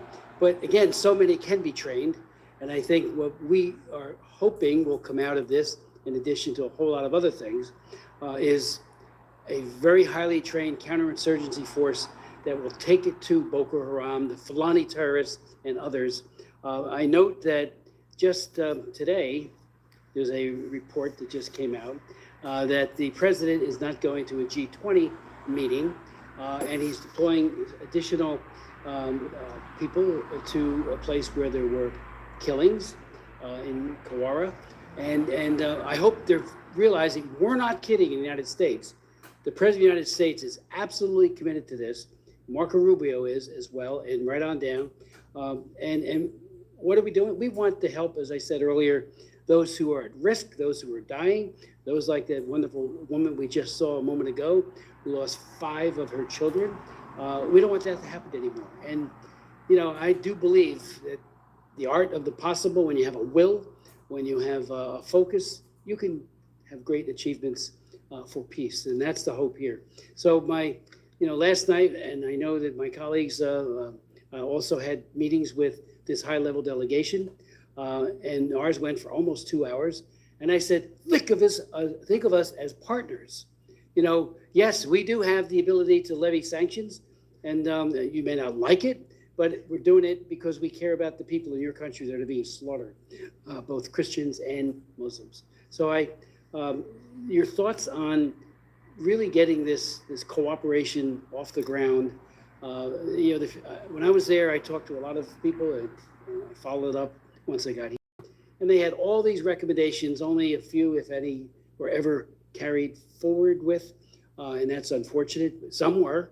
But I think a top to bottom review of what can be done, what does it take, and then meanwhile, on the humanitarian side, and we asked this last night, and Mr. Hosang as well, of our two witnesses from the administration, the government really needs to do more for its IDPs.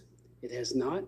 But we want to be helpful there too, making sure that food, medicine, shelter is available to them. So the IDP camps that I've been in were awful.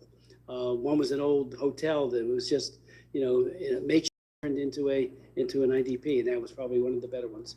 So your thoughts on that, on really helping Nigeria to help themselves? Well, I think that that is important. That's the way to get this, to tackle this problem once and for all. And I think that President Trump has instilled at least some political will on behalf of the government to, within the government of Nigeria, to take some action. And it's absolutely essential to do this, both because religious freedom is a pillar of U.S. foreign policy. It's in compliance with the International Religious Freedom Act, which requires the president to review every foreign country to decide whether or not to designate it as a CPC, and that annually, and the year is ending. So it was appropriate that President Trump do that again. It's going to help alleviate just unfathomable human suffering, as we've seen in that mother's eyes today, to halt Nigeria's descent into failed state status and avert possible civil war, and to not to deepen the spread of terror across West Africa. It's absolutely essential that Nigeria's government start engaging in the security of its own people. And again, there has been some willingness, political will, to fight the terror groups in the north, but there hasn't been any prosecution so far, successful prosecution of any one from the Fulani militias at all. So I think that's... Just say that again for emphasis, there has not been with the Fulani militias. Yeah. Efforts to. So there hasn't been, and then that is, I think, more of a police work, and warfare is very different now. There's human intelligence is getting rarer and rarer. There's drone intelligence and other forms of technological methods. But I think that it's actually a relatively easy problem to solve, relatively. And it should start with that, and simultaneously actually work on the and help locate Leah Sharibo, you mentioned, in the Chibok schoolgirls that are still enslaved. You mentioned, Mr. Chairman, that there was intelligence sharing in the past, but nothing happened. I think that was